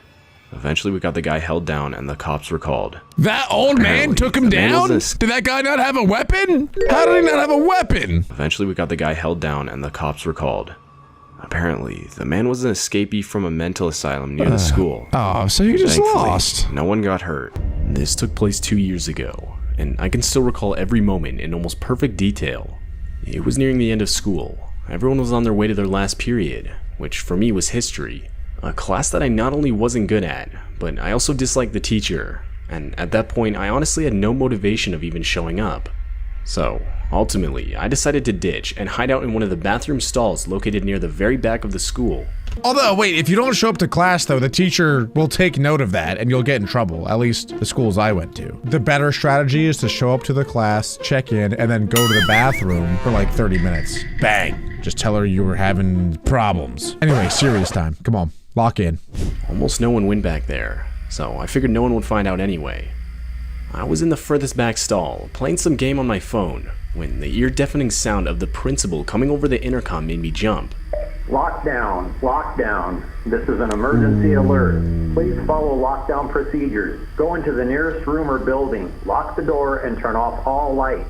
Now, I don't know about you guys, but I was taught that if you're outside of the classroom when a lockdown happens, to stay where you are. I think the idea is like the intruder will be in the hallway. So then if you start running around in the hallway, you might get popped. I'm just gonna say it. You might get popped. On top of that, all of the teachers lock their door and they will not answer if you knock or anything. So even if you do run back to your classroom, the door's gonna be locked. So you're taught to like hide essentially wherever you are no matter what. So this guy is gonna end up having to hide inside of the stall, I think. It was a lockdown announcement.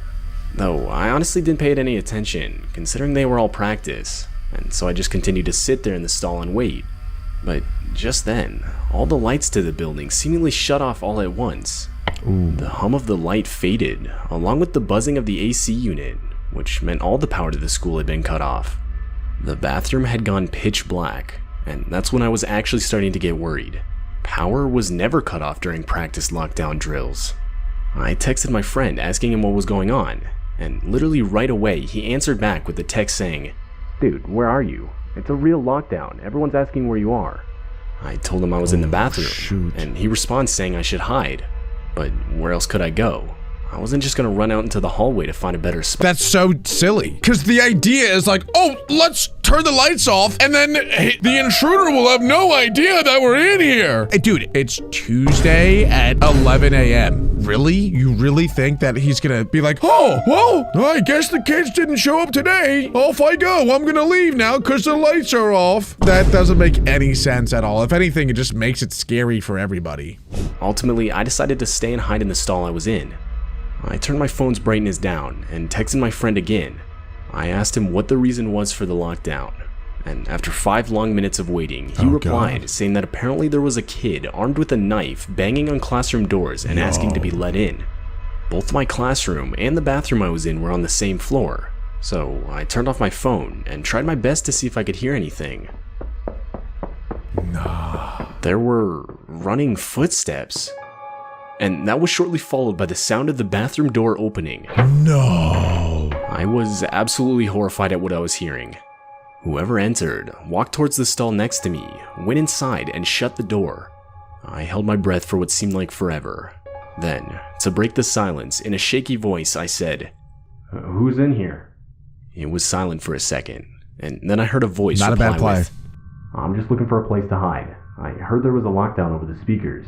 Honestly, not a bad play, though, to ask who's in here. Because if it is the intruder with the knife or the student with the knife, he's gonna find you either way. You may as well try to make friends with him. You may as well offer him 1,000,000 Robux to leave you alone. Whatever you gotta do at that point. But worst case scenario, you say nothing, and then he'll just start attacking you. So I actually do respect and like the play of it's trying to get to know who it is. Anyway, let's see where this goes.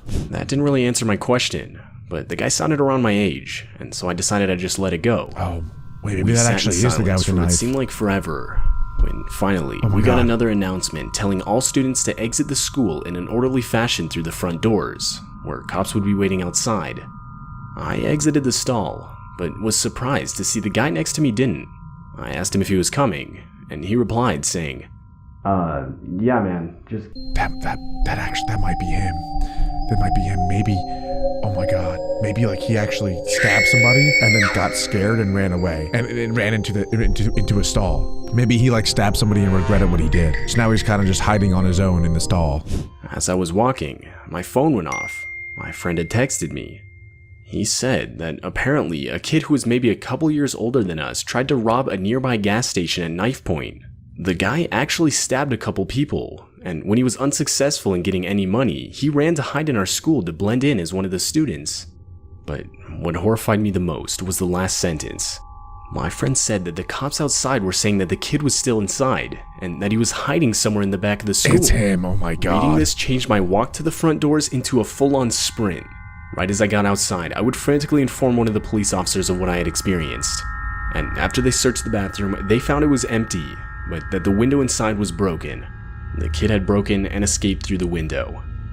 Needless to say, for the next few school days, I had gotten a lot of unwanted attention because of what I had experienced.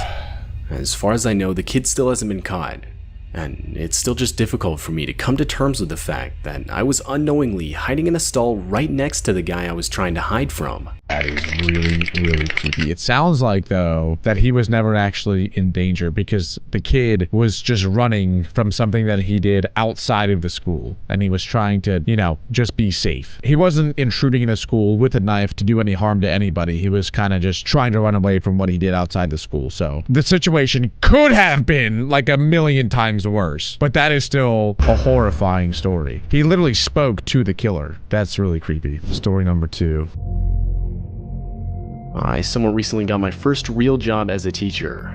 Before we continue, why do they make schools with no windows? Like, this is how all my schools were too growing up. Just a bunch of bricks and no windows. Why do they do that? Maybe it's safety precaution? Like, I guess it's safer, technically, but it feels like a prison. You're in class and it's just like lights and walls and no windows, and it's terrible. It's terrible vibes. My thing is, like, they have to do that on purpose, right? There's no way that they're building these schools and forgetting to put windows. So what is the reason that they do that? Because I personally hate it. I somewhat recently got my first real job as a teacher at a public elementary school in a nearby neighborhood. So this one, our protagonist is an actual teacher. Much different than being a student, because as a teacher, you probably feel a sense of responsibility over the kids and the students. To whereas, like, if there was an intruder, you would probably feel like you would have to be the one to protect them if said intruder entered into your classroom. So this is gonna be a completely different perspective. It was the first school year I was teaching, and at this point, it was only September. So, needless to say, I was still learning the ropes. It was honestly pretty stressful. I teach a first grade class of around 20 kids, so you can imagine how chaotic it would get at times, especially with my lack of experience.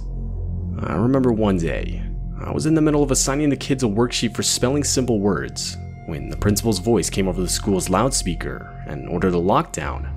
Now, being a new teacher, I wasn't yet informed of when the school had practiced lockdown drills around the year. Oh my god. Therefore, I had no idea if this was a drill or not. But I knew either way, That does seem a little sus. Like, even though you're a new teacher, how would they not ever tell you about the school lockdown? Like, that seems like a little hiccup in this story here. I'm not saying I necessarily don't believe it, but at the same time, it's like, how would they never tell you that? I guess it could happen, though. It could happen. follow protocol. I turned off the room's lights. But I knew either way, I had to follow protocol. I turned off the room's lights, locked the doors and windows, and had the kids sit against the walls out of sight. I'd say maybe 5 minutes passed of complete silence when I could faintly start to hear doors being banged on down the hall. I will never get over the whole turn the lights off and hide thing. Like, the intruder, it sounds like the intruder is going on, banging on the doors and like maybe peeking in. Hello, is there anybody in there? Oh, the lights are off. Oh, there must be nobody in here. Like, intruders probably aren't the smartest people in the world. I would assume that if you're intruding and are intending to do harm to children, you are probably a very low IQ individual. Emotional, damn it! I could feel my heart start to race as the sounds got louder as whoever was banging on the doors got closer. At this point, I still had no idea whether it was just the principal checking all the classroom locks or an actual intruder in the school.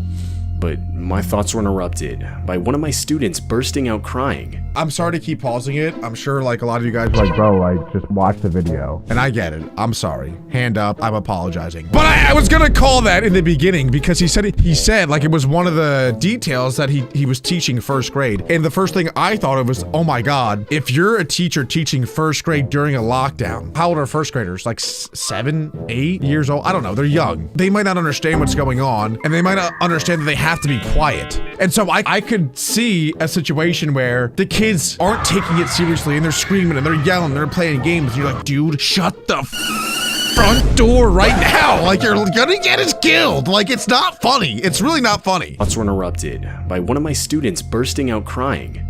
It was too loud. There's no doubt whoever was outside would have been able to hear it. I could tell. The banging outside stopped in response to the noise, shortly after followed by a single pair of footsteps walking up to the door. You can hear the footsteps? I don't know, it sounded for a sus, few guys. seconds, but the silence was quickly broken by a male's voice yelling out, "Hey guys, I think there's kids in this one." And that confirmed this lockdown was real. More footsteps could be heard running up to the door, and that's when genuine attempts to break down the door were made by multiple people. At that point, not a single kid in the class wasn't crying or screaming in fear. I didn't know what to do. I was never trained for this kind of situation. And that's when 2 gunshots could be heard. What? But it didn't come from the intruders. Police were now inside the building. Right after the shots were fired, the intruders could be heard running down the hall. 30 minutes later, and we were given the all clear. It turns out the intruders were 3 local high school students. They were eventually caught, but when asked why they did it, they would say close to nothing. Although, one of the kids claimed it was a bet, but personally I don't believe that for a second. No bet is worth going to court over, and even possibly— Like, dude, if that actually was a bet, obviously, the guy's a psychopath. He should be in prison. Terrible, terrible guy. But you have to respect his integrity, and you have to respect his dedication. Like, bro lost a bet where the punishment was you have to invade a school and do something to the kids, and he came through. I know people that would literally lose a $2 bet and will not pay up. I firmly believe they had much worse intentions. Although most likely traumatized, luckily no one was physically hurt. The shots that were fired by the police were claimed to have been warning shots and were aimed directly into the ground. It's been 2 years since this all happened, and I still teach first grade at the same school and even in the same classroom. And to this day, those bullet holes can still be seen in the school's hallway. Okay, I'm gonna be honest. This one seems pretty sus. Like, cops don't shoot warning shots. That's not a thing. They don't put that, like, that's in movies. You don't do that because obviously bullets are very dangerous. You don't shoot just stray bullets randomly. You can hurt somebody on accident. It happens. There's no way I believe that they shot warning shots. This happened back when I was in middle school. Technically, it was actually my last day in middle school. It was late May, and for our last day, our school would do a sort of field day where the whole school would play a bunch of games to celebrate the end of the school year. Now, back then, I used to be a pretty active kid, but unfortunately, due to a recent concussion, I was unable to participate in any games the whole day. I was pretty disappointed, yeah. Field day on the very last day? I'm sorry to keep, like, maybe potentially ruining the story. And again, I'm not definitively saying that this isn't true, but I personally never had field day on the like, it was always late in the school year, but it wasn't the last day. The last day was more so like, you don't necessarily have classes, but you go and like say goodbye to everybody. You know, it's a slow day. You go to the classes. No one's teaching anymore though. It's like you watch movies and eat candy and it's more of like a, you know, a walkthrough of the day where you get to say bye to everybody. Not field day though. Though I did bring my DS and quickly opted to just sit inside one of the classrooms and play that, as I mean there wasn't really anything else I could do. None of the teachers seemed to mind, so there I was, all by myself in the classroom for my science class playing my DS, all the while the other kids got to play games in the school's gymnasium. It was a weird feeling being in that classroom alone. I don't really know how to explain it.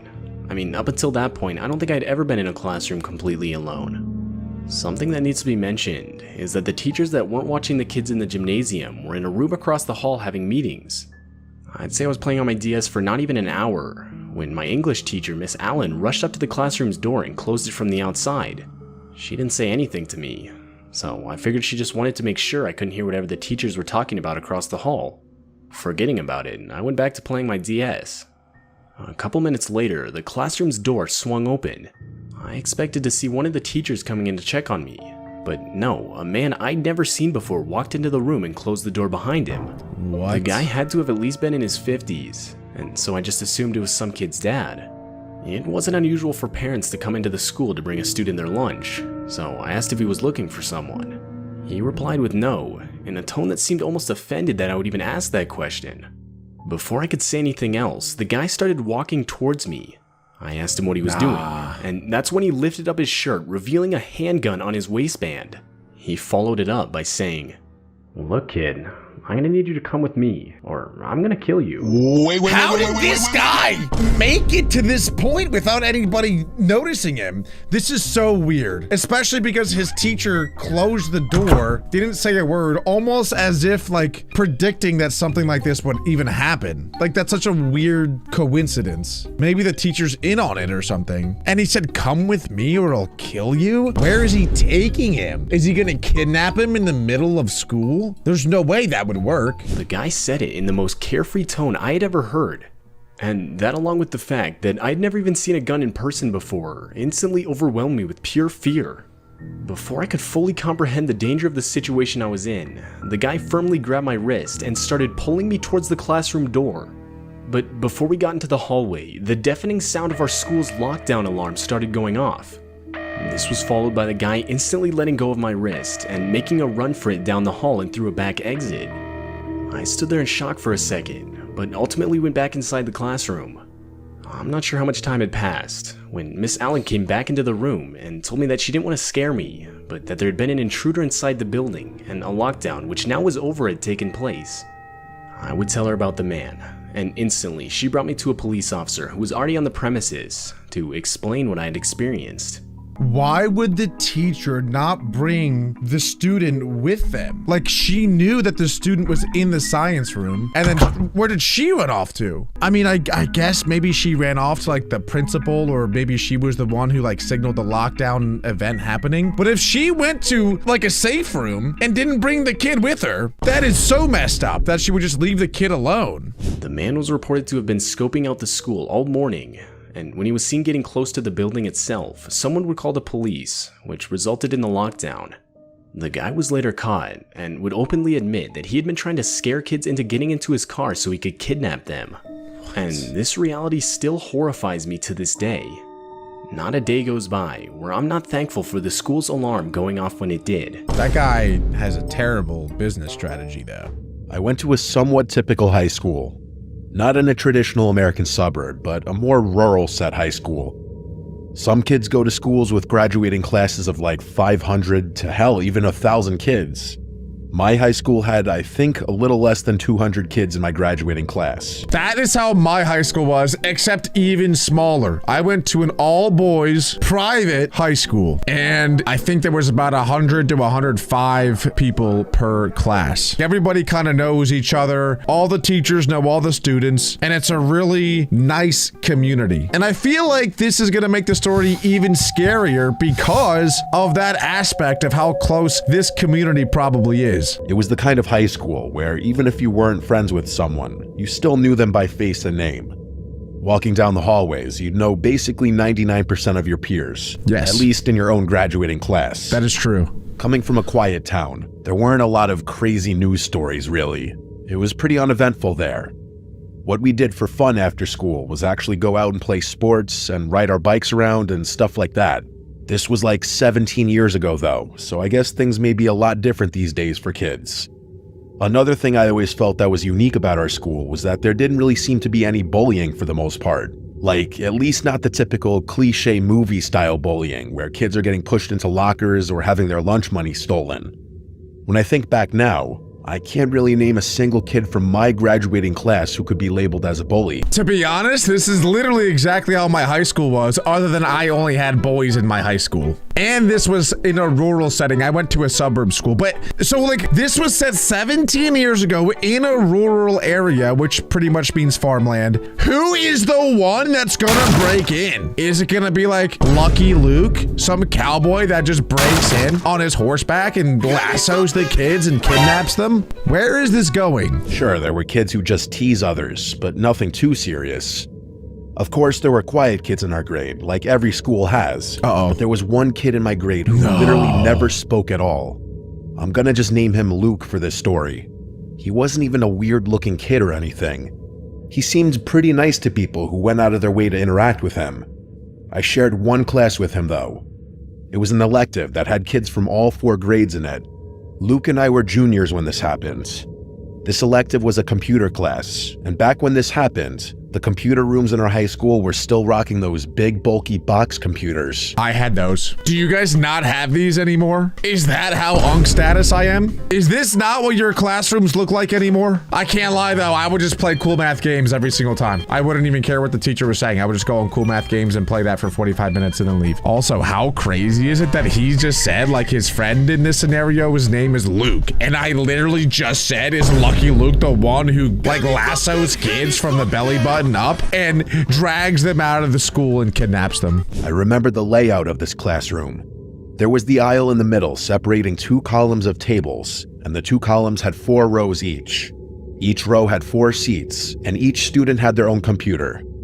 This class wasn't full, so there were probably like 26 filled seats out of 32. Luke always sat in the second row in the furthest seat to the left with no one next to him, as everyone else sat with people they knew from their respective grades. Dang. Unfortunately, not long into the semester, the seniors in the class started collectively picking on Luke.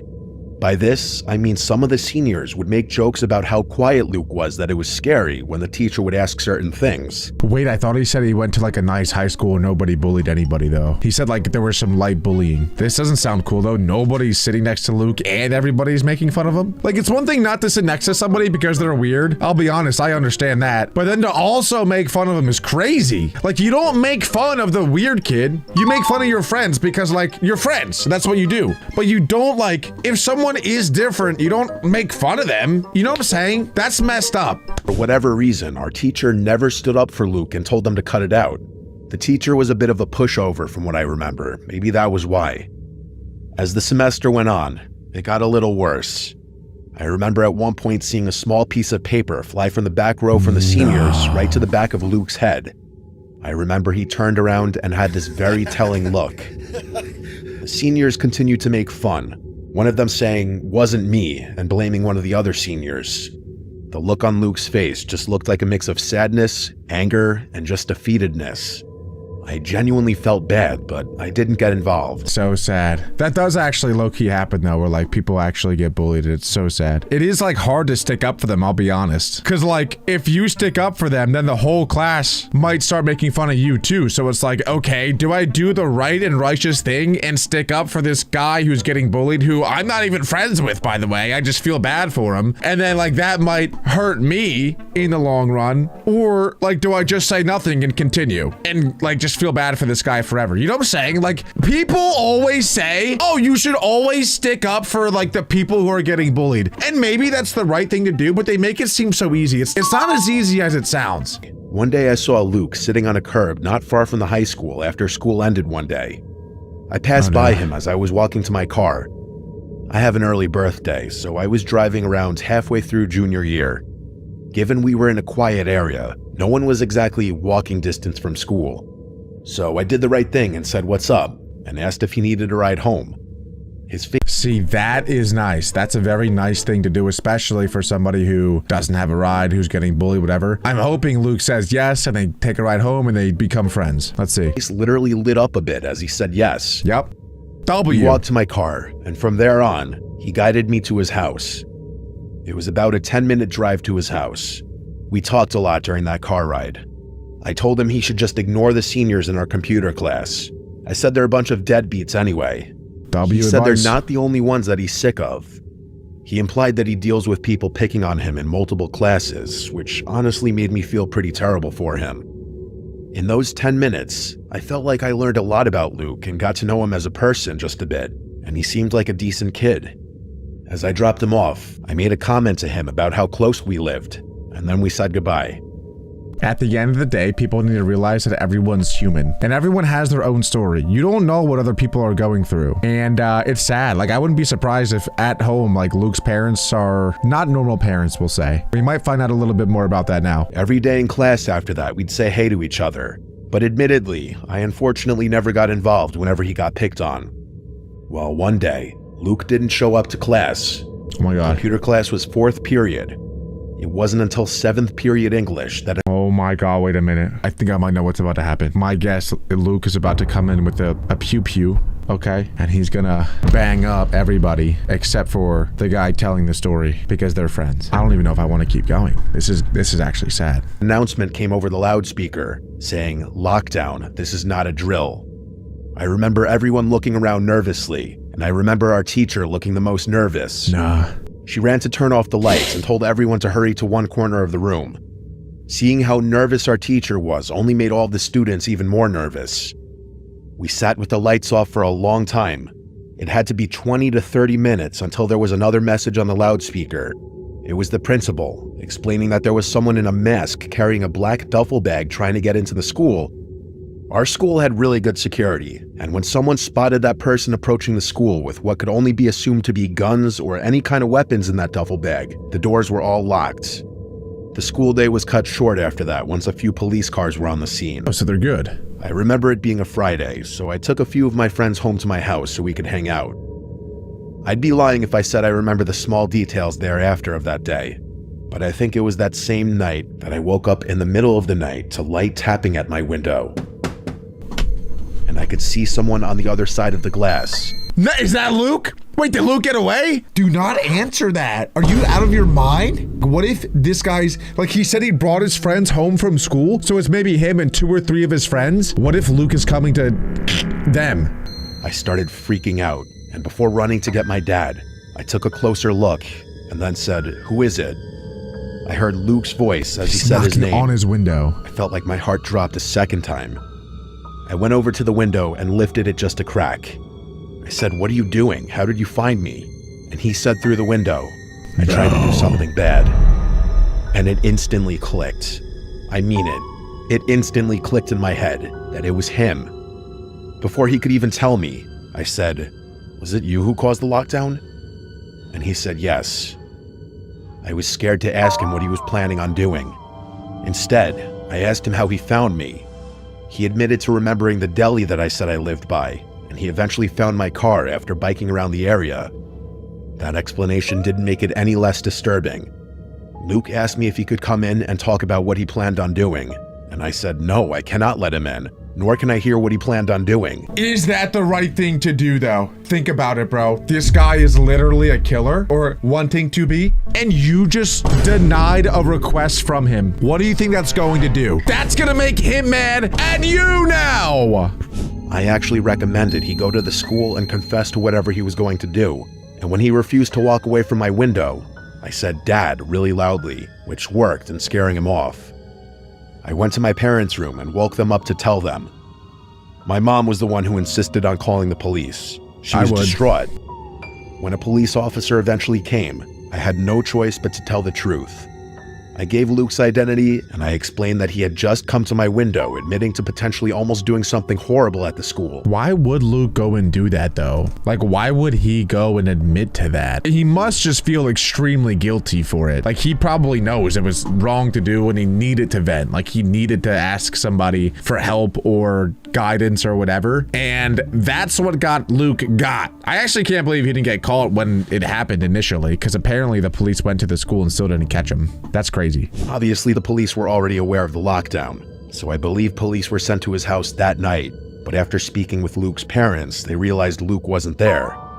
I believe it was the next day that Luke was either found or he just returned home and police were still waiting there, and he confessed to what he told me. As far as our graduating class knew, Luke was charged with something like making a terroristic threat. I know he did time, and I know he's been out a long time. To be honest, I don't really know if he's still around. Part of me always wanted to feel bad for Luke, witnessing how loneliness and getting picked on can probably eat away at someone. He followed me and came to me simply because I showed him an act of kindness, something I unfortunately believe nobody else showed him. Still, the fact that he admitted to bringing a gun to school with a mask on, even if he didn't admit to intending on carrying out the implied threat, I can't fully believe he simply came to the school with a gun just to scare people. This is such a sad story. It's like, I don't know how to feel, because in one instance, I feel really bad for Luke for getting bullied and picked on constantly, daily. And then on the other hand, you can't bring a gun to school, bro. That's not how you deal with that. But it's like, can you blame him? Is it really his fault? Where do we need to backtrack to figure out where the issues really reside and how do we solve those problems? Very heartbreaking origin story, and it makes you feel bad for the villains. What are we saying, boys? Are we Team Luke or not Team Luke? I can't decide. He for a split second had a horrible plan just to scare people. I think he for a split second had a horrible plan and got cold feet and regretted it. I just hope Luke eventually got the help he needed. Luke is in jail, my friend. He's not coming out. Story number 2, Kenny Abbott. This happened in 2016, back when I was in 5th grade. If you remember that year, you probably remember all the killer clown sightings that were happening around the country. At the time, it was all over the news and social media. Most adults thought it was just some dumb trend or prank, but for young kids, it was actually pretty scary. Bro, low-key, I felt like I recognized the name Kenny Abbott. Is he like a serial killer or something? Why do I feel like I know that name? It was a normal day at school. I went to an elementary school in a quiet suburban area where I still live. Nothing weird ever really happens here. It was around 1 p.m. I'm guessing, because it was closer to the end of the school day. We were in class working on some random assignment, and the classroom was quiet except for a few people whispering. Then, one of the students in my class suddenly said out loud, "There's a clown outside." I still remember her high-pitched voice as she said it. I do remember this, by the way. I didn't want to say it at first because it does expose my age, but there was like a clown pandemic going around where everybody was terrified of clowns. And I remember that Halloween, everybody dressed up as a clown and I stayed inside. I was too scared. I don't like clowns. That really freaked me out. All of us stood up and looked toward the window.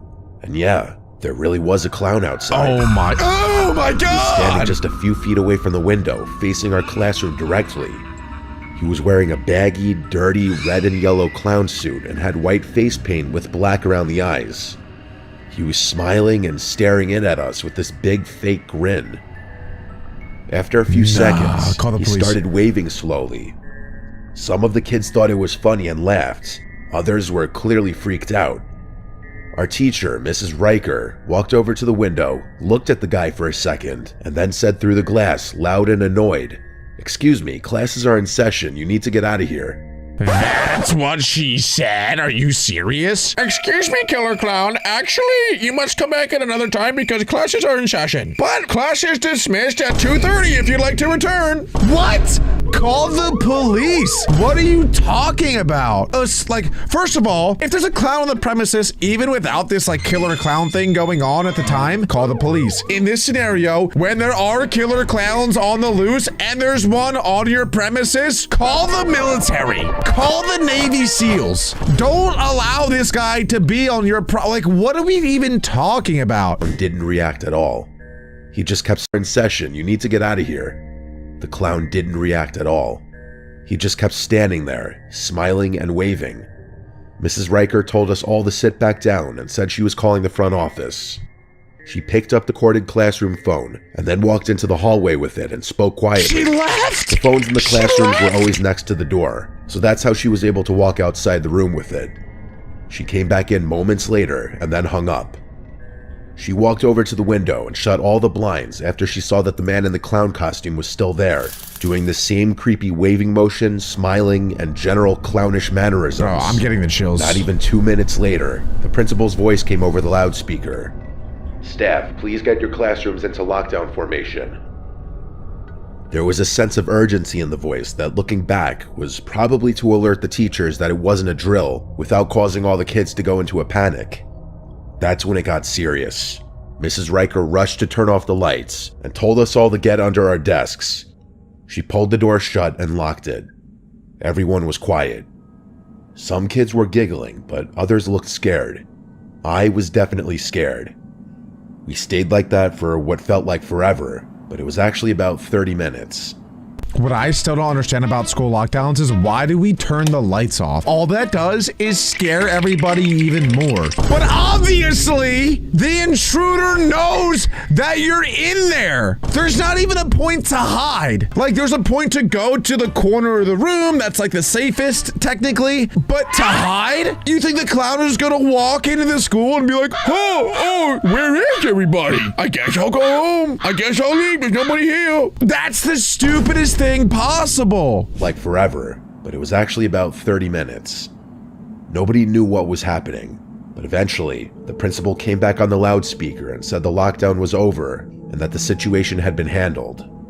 Apparently, school security had confirmed that the clown was gone. They didn't tell us anything else. Classes went on like normal for the rest of the day. It felt weird. Everyone was talking about it during dismissal, but the teachers didn't say much. Then, after school, I was walking home with my friend Chris. No. This is where I was hoping it wasn't going to go. I was gonna pause it earlier and say I know that there's more to this story. If this dude finds the clown on the way home, that's actually my worst nightmare. Did they not call the police though? The police should be on the lookout for this guy. Then, after school, I was walking home with my friend Chris. We lived in the same neighborhood, just a few blocks away. While we were walking, a couple of 5th grade girls behind us suddenly ran past us, looking panicked. One of them said, "There's someone in the woods." We stopped and turned around. No. Behind the school, there's a small patch of trees. It's not deep woods or anything, just enough to separate the school from the street behind it. And standing just barely out of view, near the edge of the woods, was the clown again. Same dirty outfit, same painted face. He was half hidden by the trees, but he was clearly waving, and he wasn't just waving at random. He was doing it slowly, directly at the girls who had just passed us, like he was trying to call them over. Chris and I didn't say anything. We just ran. Like, imagine you seeing a clown being like, "Hello, children," and then like he's like, "Come here, come here," and you actually go and say hello. How stupid would you have to be to actually go say hello to that guy? Like, for real. I don't know what happened after that, but I told my parents as soon as I got home. They called the school, and later I heard from another kid that the police were called again and patrolled the area, but they never found anyone. To this day, nobody knows who that guy was. And I don't know if he was just trying to scare some kids or if he were planning something worse. But what freaks me out the most is that he came back after the lockdown and he waited, hidden in the trees, watching kids go home. And he's probably still out there terrorizing kids. Low-key, it is kind of funny. If that clown never had intentions of doing any harm and he was just trolling, low-key, kind of funny. So this happened not long ago. I live on the outskirts of Philadelphia, where it's me, my son, and my stepdaughter. Wait. I say stepdaughter near me. as I've taken my best friend's daughter in legally. Around 2016, my best friend Joanne was born. Wait a minute, dude. That's like near me, and that's a year. I was a junior that year. I was a junior in 2016. I might have like literally heard this story or like been right next to where this happened. I'm not even trolling. Like, for real. My best friend's daughter in legally. Around 2016, my best friend Joanne was murdered by her husband. He ended up making national headlines and was convicted of 5 more murder cases. He's facing 3 consecutive life sentences with no parole. I don't know this. Now I'm a middle school teacher at my son's school. He's the year below what I teach. My stepdaughter is the grade above what I teach. Wait, hang on. There's so many moving parts. Stepdaughter's good. Yeah, then my son's a... All right, I'm good. This incident took place on March 30th, 2020, when the lockdowns were slowly taking place. Where I taught, the school was rather distant from anywhere. The next school was about 10 miles, the gas station was about 2 miles, and the nearest park was about 600 meters from where we were. So we were one of the last schools to go into lockdown. Around midday of March, it was a normal heated Monday. I was teaching math at that time for the 6th graders. All of a sudden, I get a notification on my phone that someone was here to pick up my stepdaughter. The system that works is the main emergency number gets a notification if someone is picking up your child. The thing is, my stepdaughter was 3 classes down from me. She had no appointments, no close family that lived in a good radius from us. I replied that I'm here at school and no one in a 10-mile radius is picking her up. This was sending alarm bells off left and right. That's creepy. They said that the person picking her up was her biological dad. The school doesn't have that type of information on file. A few minutes go by on the phone and it's dead silent. The lady tells me she's going to call the principal and see what he wants to do from there. A gut feeling didn't sit right with me. I called my stepdaughter's classroom and asked for her to be sent to my room. Just as I hung up, I was back to teaching when my stepdaughter came into the classroom. Not even 10 minutes later, the lockdown siren went off. Yo, I had kids push desks to the door and barricade the windows, and everyone sat in the corner. I had a pretty good feeling on who this lockdown was about. Wait, so like, do you think she is gonna like go down to the classroom to where her stepdaughter is? It's only like 3 classrooms down, but no, you can't. That's such a weird situation because like she knows who the lockdown is for. The lockdown is for her stepdaughter who's 3 classes down. But if she goes into the hallway, she's putting herself in jeopardy. So like, do you stay in your own classroom and just hope that nothing bad happens to your stepdaughter? Or do you like try to go to her room? But they might not even let you in because in a lockdown situation, once you lock that door, you literally do not open it until like there's a announcement on the loudspeaker. So even if she does go into the hallway, they probably like would say, sorry, you're cooked, GG. My main concern was how did he end up getting out? About 2 hours later, the lockdown was lifted and I was escorted out by the police. I was further questioned on how I knew this man due to the CPS records. I said I took my best friend's daughter in and explained the whole story. The police informed me that how he had gotten out was a prison bus transporting inmates to another cell, but a car came swerving in and crashed into the prison bus, leaving 10 prisoners dead on the scene, 2 prison guards knocked out, and 20 escaped. God!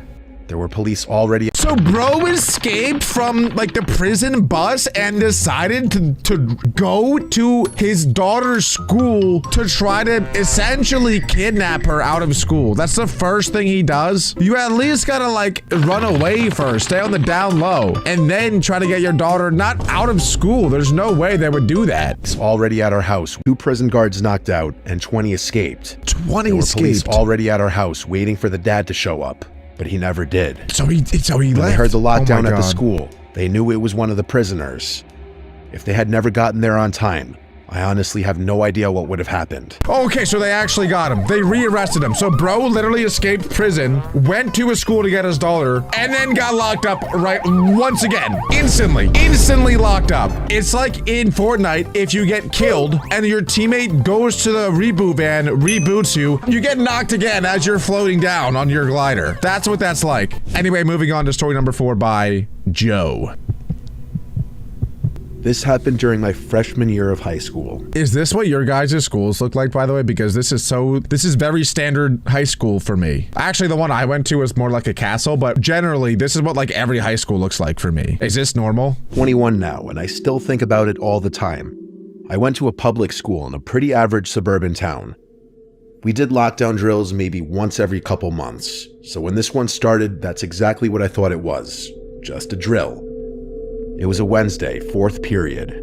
I remember because it was earth science and we had just finished a pop quiz. I'm pretty sure, by the way, that a lot of the teachers don't even know when the lockdowns are going to happen. I think like there's maybe 2 lockdown drills a year and they know about one of them and then the other one's like completely random, just to keep the teachers on their toes too. Because if you know it's a drill, you don't really take it as serious, you know. There's all the like the whisper and chitter chatter going on whenever you're hiding in the corner of the room. But if you actually genuinely think it's a real lockdown, no one's saying a peep. At least 1 or 2 people that are crying, but they take it way more serious, and that includes the teacher too. I was putting my stuff into my backpack when the loudspeaker came on and said, "This is a lockdown. Lock all doors, lights off, stay quiet." At first, nobody panicked. That sounded fake. Teacher Mrs. Chen sighed. I feel like if I was a principal and it was a real lockdown, I'd be like, you know, because on normal lockdowns, it sounds like that, like, beep. Hello, everybody. This is a lockdown. Everybody, please proceed. Your lockdown procedure. Boop. But if it's a real one and I was a principal, I'd be like, holy sh! Everybody locked down! Did it! I ain't capping. Somebody's literally in here. Immediate lockdown now. You know what I'm saying? Like, there's got to be some sort of code word to be, like let them know like this is serious. Got up and locked the door like usual. She turned off the lights and told us all to get into the corner of the room, away from the door. What are those desks, by the way? Is this a poker table? Is this like gambling 101? If so, please tell me how to take that class because I am down bad right now. Everyone was laughing a little and whispering like it was no big deal. But then we heard a second announcement. Same voice, but it sounded different. More rushed. "This is not a drill. I repeat, this is not a drill." There we go, that's better. When the room went silent. My teacher didn't say a word. She just motioned for everyone to stay down and keep quiet. I could tell even she was nervous now. She kept checking her phone, and we could hear faint, distant police sirens outside. Holy A few crap. minutes passed, then we heard something from the hallway. Footsteps. Slow ones, and not in a hurry like a cop or a teacher, just one person walking. They stopped right in front of our classroom. We were all staring at the door. Nobody breathed. Then came a knock. Not loud, just a soft, slow knock 3 times. Nobody moved. Then the doorknob turned. They tried to open it, but it was locked, obviously, but they kept trying. Not aggressively, just turning the handle back and forth like they were checking. And then, a male's voice on the other side said, "This is just a drill. You can open the door now." We all collectively looked at Mrs. That's a 2 trillion IQ play if that actually is an intruder. Because every intruder has gone to school. Like, everyone knows what a lockdown is like. Everyone know, like, if you're an intruder, you, again, I said this before, but you know that kids are in there even though the lights are off. If you knock on the door and say, yo, hey, yo, anyone in there? This is a drill. I'm just playing. You can unlock the door now. That's a 200 IQ play. Because now the professor has to give, like, actually check, like, who it is. Is that the principal? Is that a police officer? Is that the janitor? Like, who is doing that? And then she looked back at all of us, put her finger up to her lips, and shook her head no. The person on the other side of the door kept knocking and trying the doorknob, and eventually the knocks got more aggressive as the voice of the man on the other side kept saying hello. Okay, now I'd be freaking out for Our classroom sure. was on the first floor in the science wing. I can't tell you how much I was shaking in my shoes. I know even if all the other kids didn't want to admit it, they were as well. Eventually, the knocks stopped, and the man must have walked away.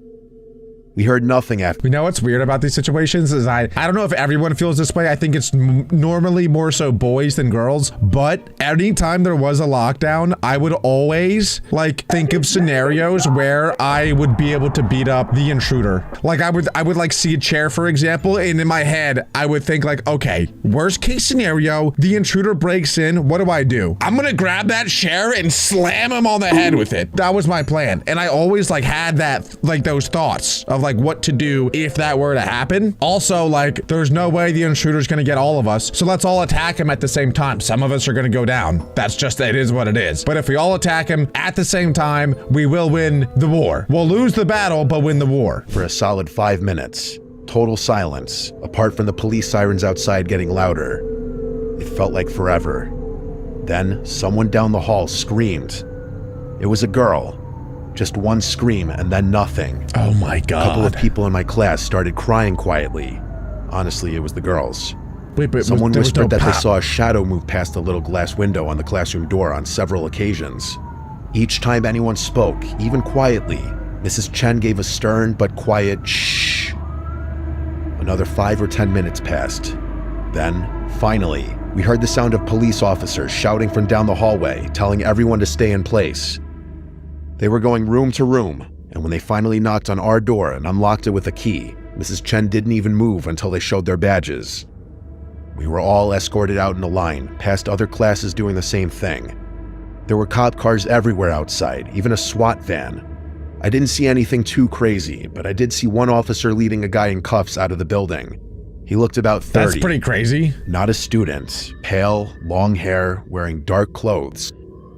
Later that day, we found out that some criminal had slipped into the school through one of the side doors during a delivery.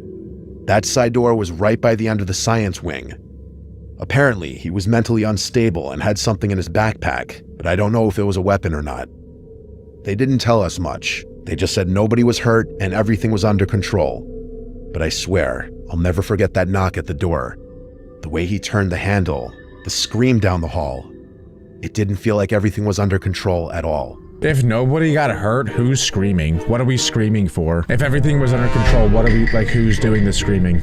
Story number 5 by Donald Duck. I'm kidding, it's Donald L. Hopefully it's Donald W. If Donald L dies, like, GG. I had just started school, and I already had a lockdown to tell. I'm only 15 years old and just started as a sophomore at Northside High School in Jacksonville, North Carolina. That morning. Wait, he literally named the exact high school. I wonder if we can Google like this exact thing that happened, like this exact lockdown. I came to school early, around 6:55 a.m. I was one of the first people in my first period class, which was chorus. Our classroom is at the very end of the fine arts hallway, right next to the auditorium. I was sitting at my seat with my phone out, listening to music and just waiting for the bell to ring and start the day. After a few minutes, I heard my teacher say something. So I paused my music and took out my headphones. When I looked up, I saw my classmates heading into the closet at the back of the choir room. I was confused. We had just practiced a lockdown drill the day before, so I wasn't sure if this was another drill or something else. Still, I listened to what the teacher was saying and followed everyone else into the closet. That would be crazy for the school to do back-to-back days of lockdowns. That would mess with people like crazy. There's no way anyone would think that they're doing it twice in a row. The teacher shut the door behind us and turned off the lights. We were now sitting in complete darkness, with only a small amount of light coming in from under the door. At this point, I still didn't know what was happening, but then I heard police sirens outside. That's when I started to realize this wasn't a drill, it was real. I started to feel nervous, but I kept calm. I figured if I stayed as composed as I could, maybe I wouldn't panic as much. I sat in that closet quietly, trying to listen for any sounds coming from outside, but I didn't hear anything else. We stayed in that closet with the lights off until the lockdown ended around 8:45 a.m. That's nearly 2 hours. That's Once we were let out, 2 I felt calm again hours? because everyone around me had stayed calm too. I went back to my seat in the front of the room and put my music back on, just trying to get back to normal. Later on, I decided to ask my teacher what had happened. I said, "Were there any fights today?" The teacher looked at me seriously and said, "It's much worse." That's when I What? started to realize something serious had really gone down. I looked out the window and saw cars lined up in the back of the school. At first, I thought it was just regular pickup traffic, but it felt different. It's like an ambulance In or the something? classroom, some students were trying to get information. Eventually, my friend Jacob told me that someone had been stabbed in the middle of the school, in the rotunda. What? I didn't know much more than that at the time, but shortly after, my mom texted me asking if I was okay. I told her I was safe and still in my choir class. Some girls in the class had started crying after the lockdown, and that made everything feel even more real. Who got My stabbed? mom called me next. She told me she had parked her car at the baseball field, along with a bunch of other worried parents trying to find their kids. Eventually, my name was called and I was allowed to leave the school. When I got to the field, I found my mom. She was clearly shaken up, and honestly, so was I.